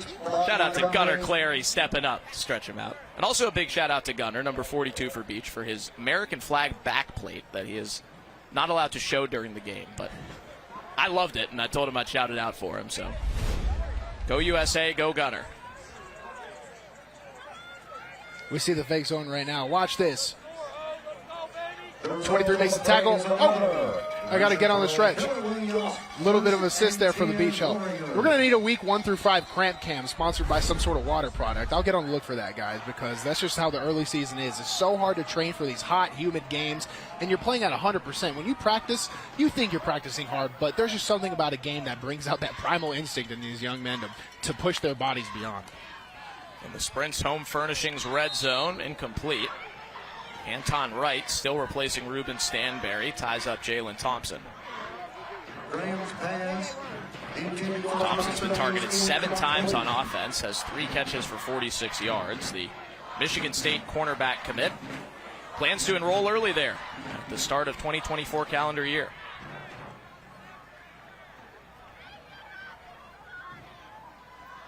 Riverdale has not scored in over 18 minutes of game time. They took a 10-0 lead on a field goal 3 minutes into the second. Right side to Montgomery, broken up by Wright. The sophomore backup filling in and getting it done.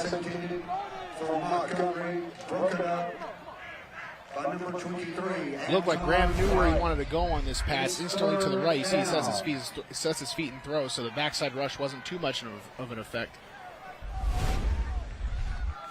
Montgomery clearly still favoring his leg as he has been cramping multiple times.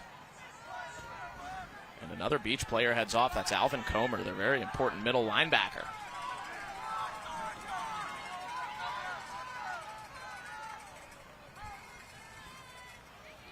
Third and 10 for Riverdale, inside the 15. Braden Graham pops it up, Pass is caught by Taylor and pushed out of bounds as we check in with Sammy. Hey guys, I went over to the Beech side to check in on some of those injuries. I was told by somebody on the Beech side that Ruben Stanberry, it is just a cramp, but Declan Deering was carted off of the field. It looked like they were working on him with some upper body injury. Couldn't really tell what it was, but he was carted off the field. Thank you, Sammy. Deering, one of their rotational tight ends, who does have a pass catch tonight. Pass complete on the previous play. Riverdale brings the field goal team on. What do you think about this decision here, down 4, Bruno? I would take it. I was favoring the touchdown, but if you have a kicker you can trust right here, this will put the game within another field goal. And it's been a low-scoring game where Beech has struggled on offense in their own right. So hopefully you trust your defense, get control, get some momentum back. Khalil Armand from 21 yards is good. Armand is 2 for 2 tonight. And Riverdale is back on the board, but still down 1. Beech 14, Riverdale 13 with 3 minutes left in the third quarter.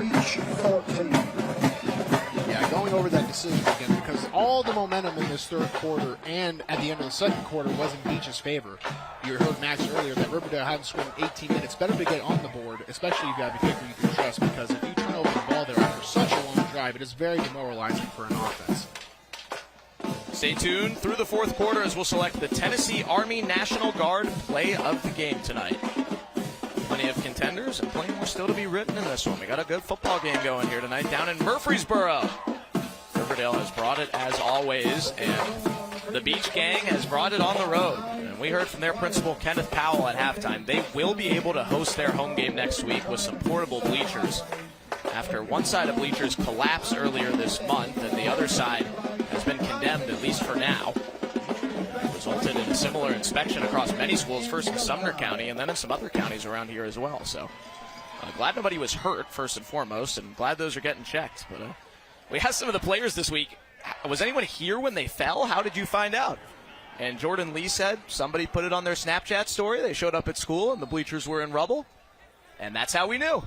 It happened in the middle of the night, was most likely caused by a storm. And we were just glad nobody was there. Better safe than sorry. I'm patient 0 for one of those type of issues. So, were you sitting in bleachers as they collapsed once? Is that what you're trying to say, Bruno? No, I'm a breaker of chairs. I'm a big dude, all right? So if anywhere's going to collapse, it's going to be where But you've never broken a giant set of concrete bleachers by sitting The terrible thing is I can't tell you for sure, no. It might have happened, and I just put it in the back of my mind, Max. Our Wilson Bank and Trust scoring summary on that field goal drive. 14 plays, 62 yards, and 3 points. Almost 5.5 minutes off the clock for Riverdale, Bruno, as you said. Taking the time of possession battle back. That scoring summary brought to you by Wilson Bank and Trust. There's Caden Powell, the nephew of their aforementioned principal, Kenneth. First-year starting quarterback for Beech. Sophomore transfer from Smith County High in Carthage. About an hour and a half east of Beech. Runs it on the first play and has nowhere to go. DJ Taylor takes him down from behind.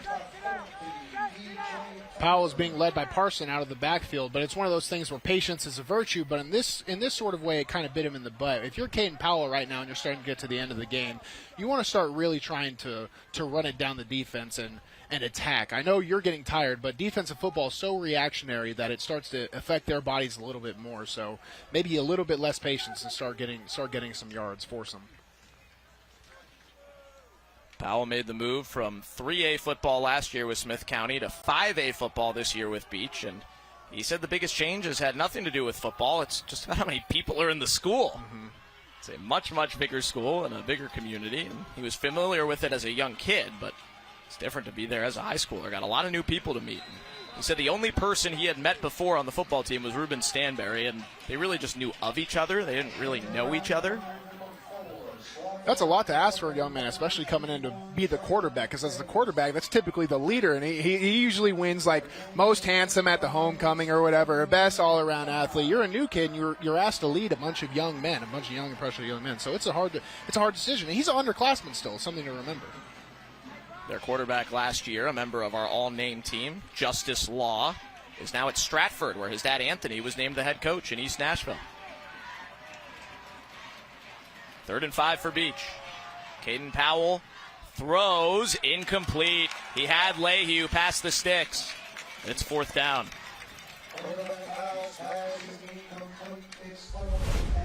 They're pulling Caden Powell out to the left here, even as a right-handed passer. A very interesting thing. You can keep, but you see how the ball's kind of wobbly, so it's a little bit of a harder catch. Especially, it's hard to throw as a quarterback too. But they're trying to keep the Riverdale defense on their toes.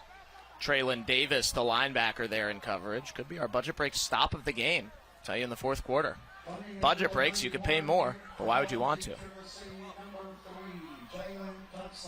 Nick Kroll to punt for Beech. Jalen Thompson waiting at Riverdale's own 45-yard line. Riverdale ready to get the football back and come after this punt first, down 1. Kroll gets it off. Takes a good bounce. A little bit past midfield. And Beech downs it at the Riverdale 48-yard line. Nathaniel Tipton, the backup quarterback, there to down the punt. Pretty good starting position for Riverdale here. I would expect them to start out with maybe a rush or two because they've had great success with the underneath passes, but we saw Jordan Lee starting to break really hard on those shorter routes. So now I believe Riverdale's going to start out with a rush, try and open up their shorter pass lanes again through the run game. Here's what Braden Graham has done on a busy night. 20 for 35, and we're still in the third quarter for the Riverdale gunslinger. Still no Ruben Stanberry, one of the starting corners. He is not on the field for Beech. Handoff to Isaiah Verser to get the drive started, as you forecasted, Bruno. But Luke Lehue stops him for a gain of just 1. Yeah, it's a good formula. If you start getting success with the pass game, but you have the foresight to see how Jordan Lee started playing it at the end there. Jordan Lee, one of Beech's best defensive backs. They were starting to break really hard on those routes that they had success with. So you want to use the run game just to keep them honest. Lehue, the senior inside backer. An interception so far this year. Been busy on both sides as expected tonight. Final minute of the third quarter. Riverdale with the football down a point. They led 10-0 and then 10-7 at halftime. Graham to Braylon Vanderbilt for his first catch of the game. The senior committed to Kentucky Wesleyan College football. There it is. So we opened up the pass game with our run game, just a little bit of a slant round on the inside. Throws it right before he gets into the linebacker coverage for a first down. Now if I want to keep playing Mystic Bruno, I would expect a shot from right here from Braden Graham. This is a great time to take a shot. Vanderbilt, the senior two-way starter. As I said, committed to Kentucky Wesleyan College. More of a defense-first guy, but Coach Will Kreisky said he's been a great two-way player, more than I could have ever envisioned out of necessity early on this season. Graham to throw again. Tons of time as he finds his man Vanderbilt once again. Gain of 8. Graham wanted to take the shot. You saw his eyes downfield. He had 3 reads there. He had the left read on the vertical, then he had the right vertical. End of the third quarter. Riverdale with the football, down a point. Big fourth quarter coming up. Beech 14, Riverdale 13. Max Hers, Bruno Reagan, Sammy Kincaid here in Murfreesboro. The Riverdale Warriors have the football down a point in the red and black uniforms. Quarterback Braden Graham has been busy. He's trying to lead what has suddenly become a comeback effort. Graham throws again. Open man! It's Woodruff, but incomplete. I love the shot call. I had to let you talk, Max, but I was like, it's 2nd and 2, and they're going to take a shot on this one. And this has been the story of the game for them. Braden Graham finds a player, usually gets them an open throw. And it hasn't been just one player, but it's been multiple. They have different drops, and it's really hurt this Riverdale offense. It'll be 3rd down and 2 for the Warriors. And Woodruff been busy this half. Braden Graham been busy all night. Coming up on 40 pass attempts and 200 yards. In his second year as the Riverdale starter. 3rd and 2 at the Beech 29. Handoff. DJ Taylor is slung down by Jaden Owens. Lost a yard, lost his lid. It's 4th down. Here's Sammy. Hey guys, during Beech's last offensive drive, I was over on their sideline whenever they went 3 and out on offense, and it was really silent over there. I was trying to listen in, and it was very hard to hear what they were talking about, which was kind of surprising given how young that offensive line is. And they just seemed very calm and collected, not letting the situation get too big for themselves. We'll see if their defense can get the Beech offense that football back here. It's 4th down and 3 for Riverdale.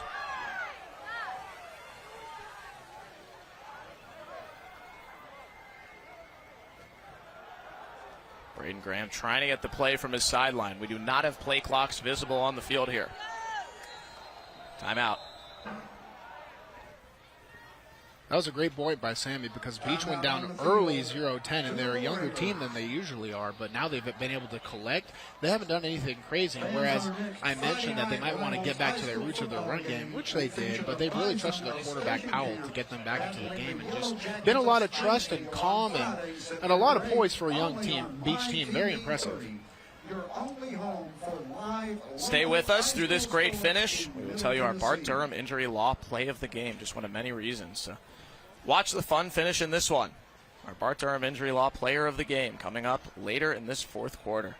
Well, we've had some close games so far on your TV screen this year. Triple overtime last week. Some games that were not too cleanly played but had fun finishes. This game has been fun pretty much all the way despite not being too high scoring. Mm-hmm. And we've really seen a cleanup. I think in those early games, we had a triple header on our week 1. There was a lot of figuring it out, a lot more cramping, a lot of penalties. These teams, they had a few early penalties, but they really cleaned it up, and we've seen just a very high-level Middle Tennessee football game this week, Max.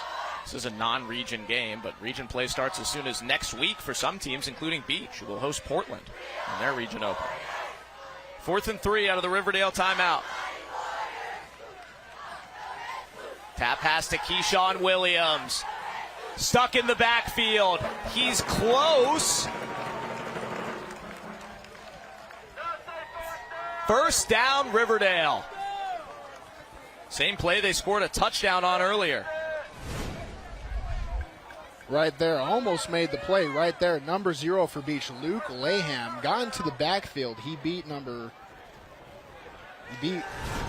Alex Menzies, number 66 off of Riverdale, but wasn't able to convert the tackle, and Riverdale gets the first down, more time of possession, and starting to trickle into field goal range. It was close, but they got the UA Local 572 first down. UA Local 572 is the premier trainer of workers in all aspects of the piping, plumbing, welding, and HVAC industry. They got exactly what they needed. Now at the 27. Graham to Williams again for another first down into the red zone. Keyshawn Williams missed all of last season. He's back in a big way. Great ball leading here by Graham, and great job by Williams. Watch Williams separate with his body. He throws his shoulders into the pass, so that way the hands of the defensive back can't interfere with his pass lane. That was a great pitch and catch and able to get Riverdale ahead of the chains. Williams transferred to Riverdale spring semester of his freshman year. He considered himself a basketball player at the time. He told Coach Kreisky he did not want to play football. Well, assistant coach Bobby Wells changed that.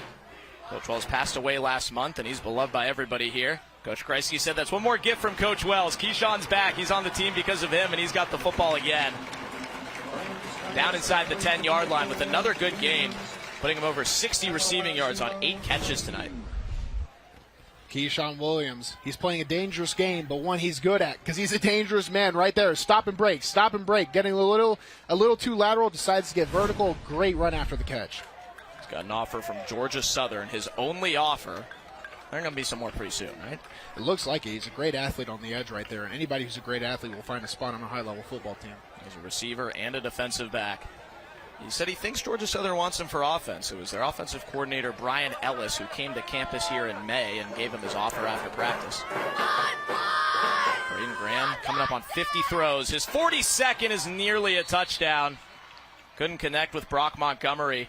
Ruben Stanberry back on the field, and they're in a big way. Another great throw and catch. They had a bigger body, and they bring him on the middle to try and get a mismatch, but Ruben Stanberry does a great job of reading the timing of the throw, did not get a penalty, and really drop that shoulder. Stanberry holding his leg. Sammy reported that it's a cramp, and if it is, it's certainly a bad one for Stanberry, their star corner, who's guarding a dude 6 inches taller than him and 50 pounds heavier than him and Brock Montgomery, and he shut him down. Absolutely. It's not the, what's the old saying, not the size of the dog in the fight, but the size of the fight in the dog. Took you a little. It did, because I've always been the big dog, so it doesn't matter too much. 3rd and 5 for Riverdale. Braden Graham to the end zone, incomplete. to Keyshawn Williams again. Michael Parson was there. It's 4th down. See, got a little bit of a way with it. Graham's done a real good job with his placement right there. That's another one. I think the hand got in the way of the vision of the ball, but it ends up in Williams' hands. You have to come down with it.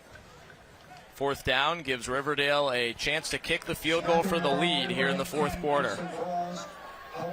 Khalil Armand is 2 for 2 tonight. The 21-yarder and a 34-yarder have been good. This one is 25 yards.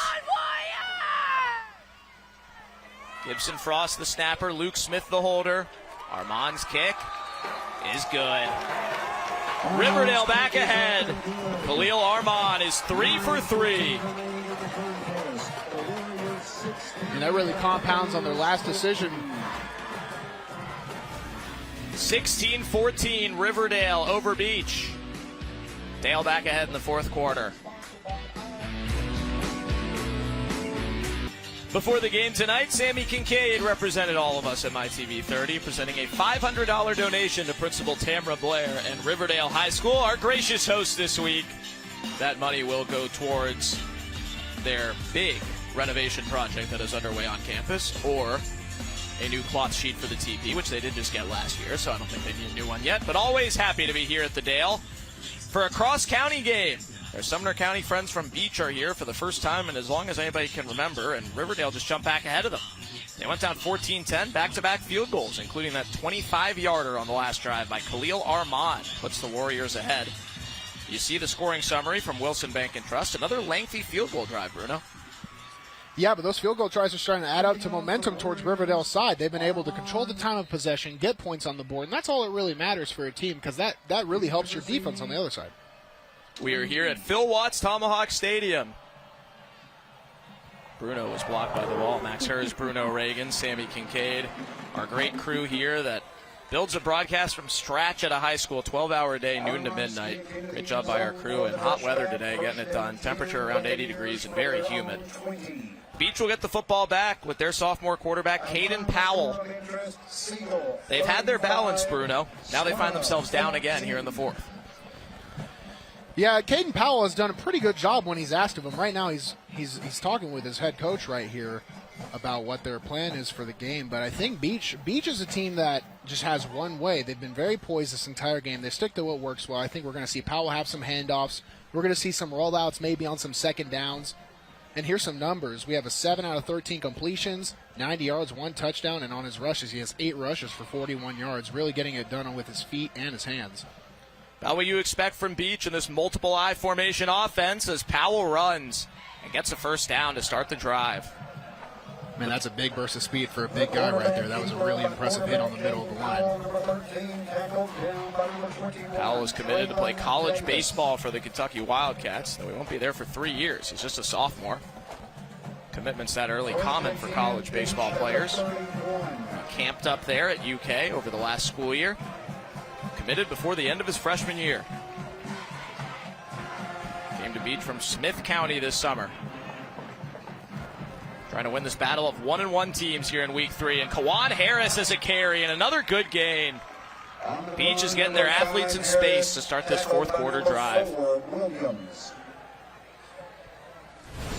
Great call and great burst of speed right here by Kawan Harris. Great job by the Beech offensive line. They secured the entire right side, even the pulling tight end / halfback position gets on the outside, and that gives Harris enough blockers to get close to a first down on a 2nd and 1. Gain of 9 for Kawan Harris. He now has 3 touches for 30 yards in the game for Beech coach Anthony Crabtree. Harris played some as a sophomore last year. This year he's a junior and their best athlete. Play fake. Powell keeps it and is dragged down for a loss. Keyshawn Williams came up from a safety spot and got right in the backfield. We've been calling Keyshawn Williams' name a lot on offense. Watch this on defense against a big Powell right here. Gets his hands around the hips, secures the tackle. Very clean in the backfield. TFL. They brought Jack Becker across on the fake motion. Williams was not buying it. 2-way star tonight for Riverdale. Loss of 1. It's 3rd and 2 for the Beech Bucks. Down 2 in the white uniforms here in the 4th quarter. Might get a shot here. It's Harris again. Looking left as a flag comes in and he's taken down. It may not be enough for a first down regardless of the penalty. Keyshawn Williams came all the way across again. They have spotted the ball as enough for a first down, but it looks like the penalty's against Beech. It is. Yeah, there was a very, very, very clear holding on the outside. That's the worst part about those outside zone plays. It is a lot of guys who are maybe not used to blocking. Watch number 86 right here. His left hand and his right hand is on his back. We can't see it from this angle on the camera, but his right hand was wrapped around the Riverdale defender's hips. Ryan Edmiston drew the penalty, being blocked by Mason St. John. On the offense. 10-yard penalty, still third down. So they'll back it up. It'll be third down and 11. Or maybe third and 10, depending on where exactly the penalty occurred. See what Beech does here. Clock running towards 7 minutes left in regulation. Third and 10 for the Bucks. Caden Powell pressured, nearly intercepted.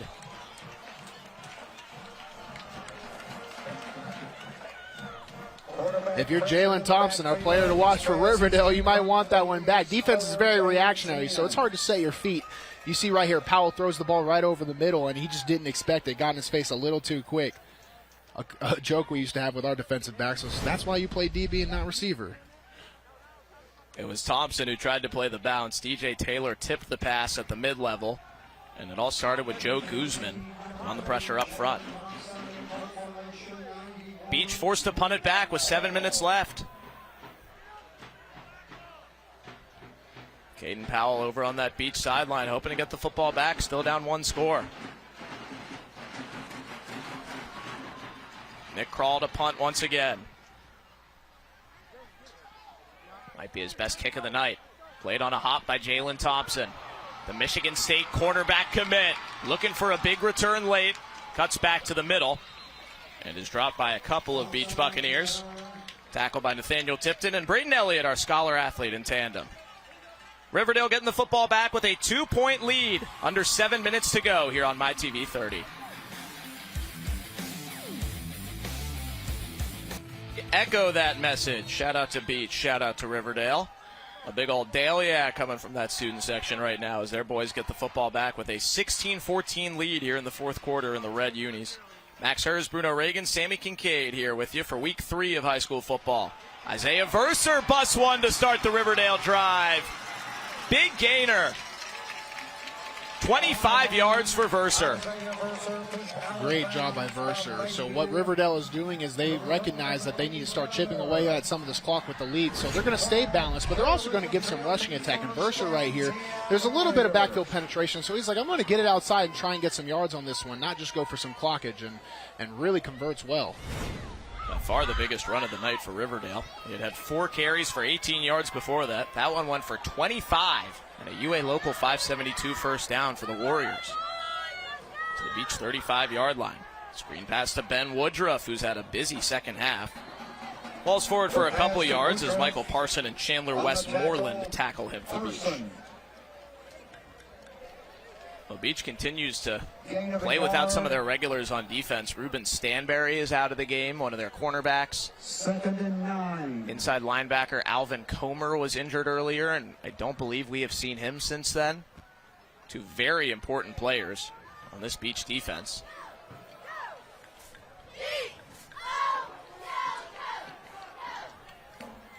Second and 9 for Riverdale. It's Verser again. The senior running back is stopped in his tracks by Jordan Tibbs. Number 22, Isaiah Verser. A flag at the end of the play. Tibbs.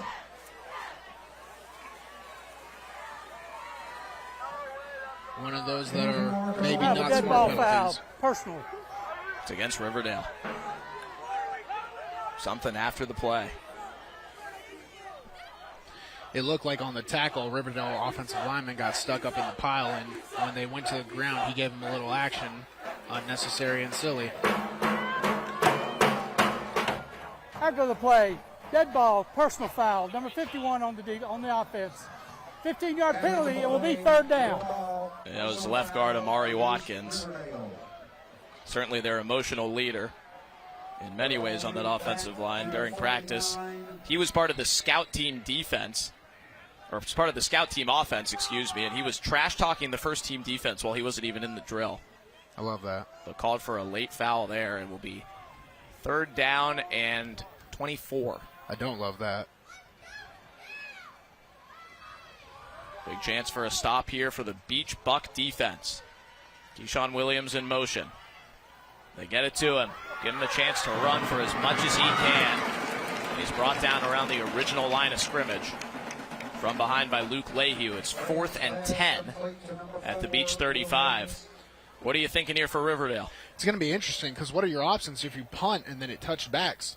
Then you're only really gaining 10 yards, whereas you might as well, give it a shot on 4th and 10, and you'll still have decent field position and also have a chance to run down more clock if you convert, get a chance for another field goal, which would put you out of Beech's range of a field goal to beat you. So I think they're going to go for it. Already taken 2 minutes off the clock on this drive. 4th and 10, looking for a jump, and Beech nearly did. Might see a timeout call. They just want to get some time off the field. Graham really deep in the shotgun. He will punt the football, which I don't believe he's ever done before in a varsity game, and it didn't go past the 1st down marker.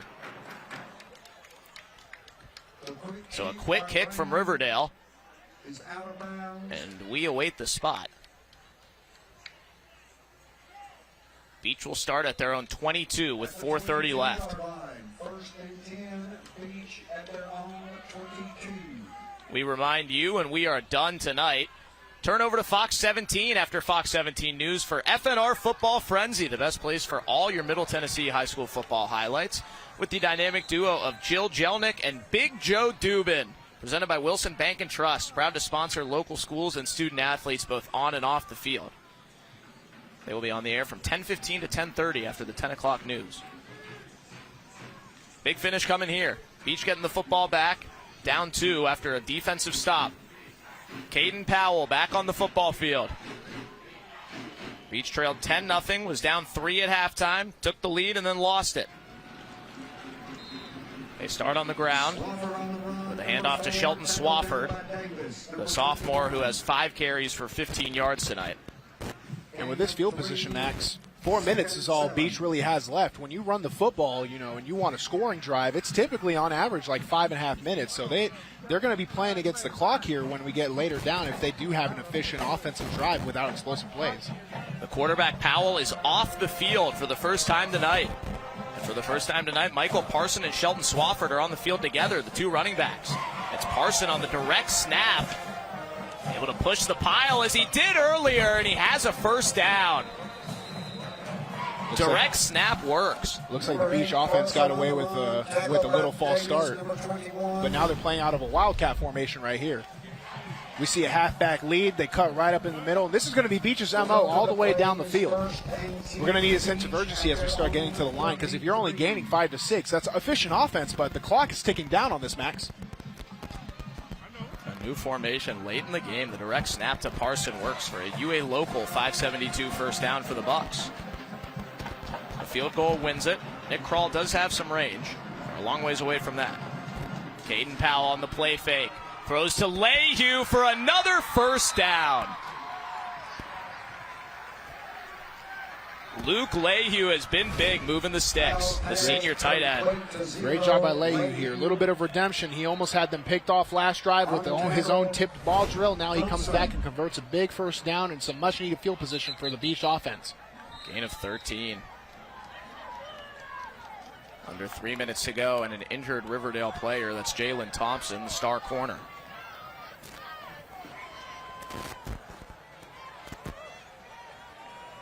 Beech with the football, down 2, looking good right now as they move it pretty quickly, Bruno. In the first minute and a half, they've gotten 2 1st downs. I believe, to paraphrase our sideline reporter, Sammy Kincaid, said Beech is a composed team. There's not a lot of, wasted energy or anything on the sideline. It's just another day at the office for them. Even when they were down 10-0, now they're driving to win. They show great composure, even from their young quarterback and their young overall team, led by a veteran head coach. Beech made the 6A state finals last year where they lost to Oakland to end a 13-2 season that included a 13-game win streak after week 1. They lost almost their entire team to graduation after last year. But everyone on the Riverdale side said, hey, we know the personnel is new, but watching them, they are the exact same team, and they are just as good. They just fill the holes. They're the same program. They're that kind of team. Clock runs after the injury. Another handoff to Shelton Swafford, and another good gain on the ground for Beech. 7 or 8 yards for the sophomore, Shelton Swafford. Across midfield to the Riverdale 47 with 2.5 left. Keep in mind, Beech has 2 timeouts left as we get in here into what is the clutch time of this game in the fourth quarter. Clock is ticking. There's plenty fine by Beech. Now across midfield, and they will stay with the jumbo set. Mason St. John, Gunnar Clary, Rafe Ripito, Luke Lehue join the offensive line. Another handoff to Swafford, who leaps his way, but not far enough for a first down. It'll be 3rd and 1. Under 2 minutes left. A lot of jumping in this game on the offensive short yardages. You know, in this style of football, you got to get that shoulder low and run. You got to convert these first downs before you can look for these home runs, because you're only 2 downs away from essentially losing the game right here, Max. Also down to 1:30. Beech facing a 3rd and 2 in Riverdale territory, but not too deep there. They're at the Riverdale 45. Already taken 3 minutes off the clock, trailing by 2. Another direct snap to Michael Parson, who has the first down, but a flag comes in. This is why I was worried about starting the drive, Max. They had 4 minutes when they started on the opposite side of the field, but it's a run-heavy offense. That clock goes quick, and then when you start draining it, you're only at half field. Now you start to get in these situations where you really need the time, and they don't have it. The penalty is against Beech. We'll get the announcement momentarily from head official Bobby Garrison. During the play, we had holding on the offense, number 86. 10-yard penalty, previous spot. Still 3rd down. So 3rd and 11 for Beech. Just over a minute left. Both these teams are 1-1. Nobody wants to play them, so they had to get home at 3 a.m. after road losses on long distance last week. This week they link up and play a close one, a hard-hitting one and a tight one as expected. Under a minute left. 3rd and 12 for Beech, the official spot. And no quarterback on the field. Michael Parson, the running back, on the direct snap. Tackled for a loss. The ball's out.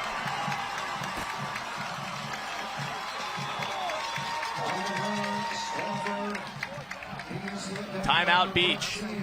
He was down before the fumble. I'm not sure what Beech is doing here, Max. They take their quarterback off the field now that the clock is ticking under a minute. They're running it on 3rd and 10 where they need these chunk yardages to get into field goal range. It's pretty questionable. I've been praising their poisonous, but right now these very inefficient football. JoJo Smith was first in, and Joe Guzman cleaned it up. Timeout Beech with 39 seconds left. They will face a 4th down and 13 that they must convert to keep this game alive.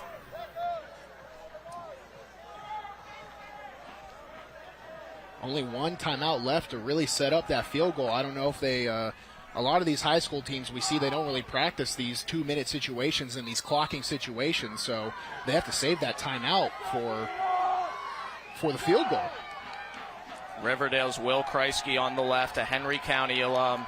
Beech's Anthony Crabtree on the right, a Dickson County alum. Kreisky said this week, it's Dickson County versus Henry County. It's going to be a hard-hitting game between our boys. Well, it has been. Game on the line right here. Beech down 2, facing a 4th and long. Caden Powell throwing deep to Jordan Lee in double coverage, incomplete. And Riverdale wins.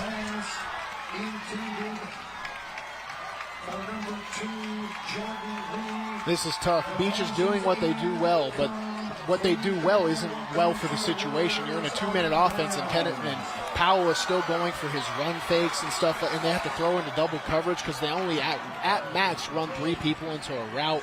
It was a very unfortunate setup for Beech in their offense. The second I saw they only had 4 minutes left to operate from their own 25, I knew that they were going to run into trouble once they get into the later part of this fourth quarter. Caden Powell's last throw of the night is an incompletion, with Jalen Thompson and Cameron Darden guarding Jordan Lee. Braden Graham threw 45 passes tonight.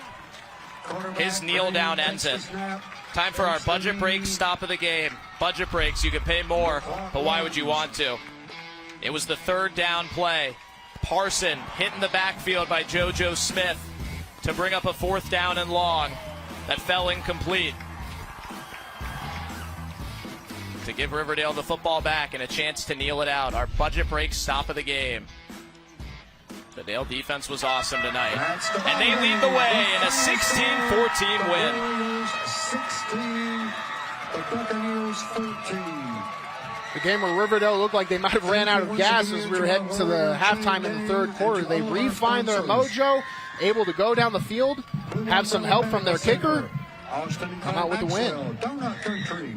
Riverdale improves to 2-1. Beech falls to 1-2. The Bucks will be back on their home field next week to host Portland in their region opener.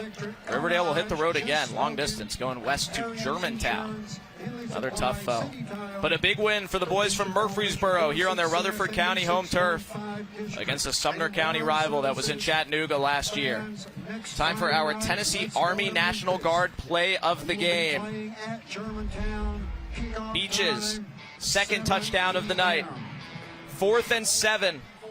How about 27 for a touchdown? Caden Powell to Ruben Stanberry. Gave Beech the lead at 14-10. Gave them the life they needed to win the game. Caden Powell showing that he has potential to run the football and also pass. Some of that baseball showing out right there, even though he's a drop the shoulder kind of guy too. It's our Tennessee Army National Guard play of the game tonight. We'll take a break, come back, and talk to the victorious Riverdale Warriors. Final score, Riverdale 16, Beech 14. More to come here on MyTV 30. Riverdale holds on to beat Beech 16-14 here in Murfreesboro on the Tennessee Army National Guard's Friday Night Rivals, presented by Bart Durham Injury Law. Max Hers, Bruno Reagan, Sammy Kincaid back with you on MyTV 30. Riverdale led 10-0, led 10-7 at halftime, trailed 14-10, but got 2 fourth-quarter field goals to win it, 16-14. Time for our Bart Durham Injury Law Player of the Game. Keyshawn Williams, Bruno, was dynamic for Riverdale on both sides of the football. Yes, Braden Graham had a great stat line, but Keyshawn Williams was a great athlete for both sides. We see right here he's able to hit outside, get on the speed. That was their first touchdown of the game to give them the lead.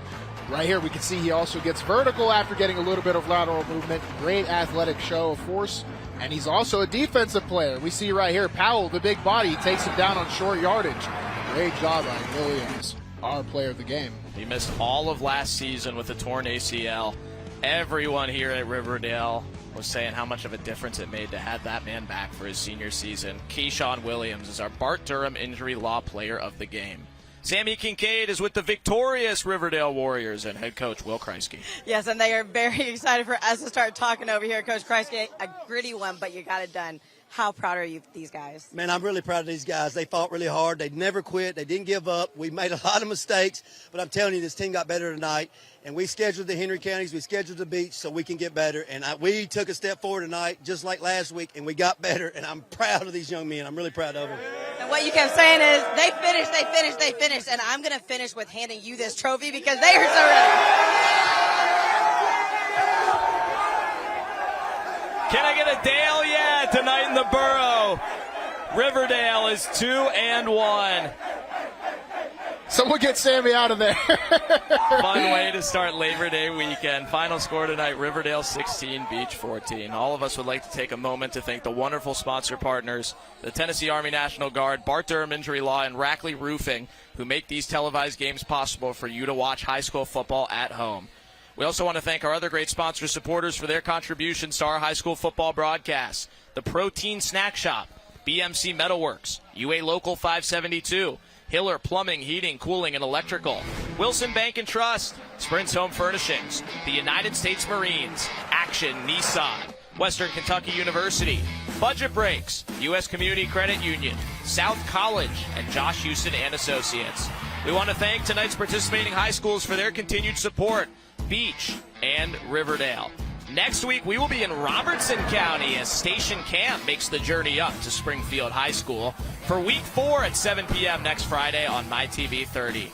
For Sammy Kincaid, Bruno Reagan, statistician Brian Stegall, our entire crew led by producers David Dow and Travis Porterfield, my name is Max Hers. Good game tonight in Week 3. Riverdale beats Beech 16-14. Thanks for watching high school football.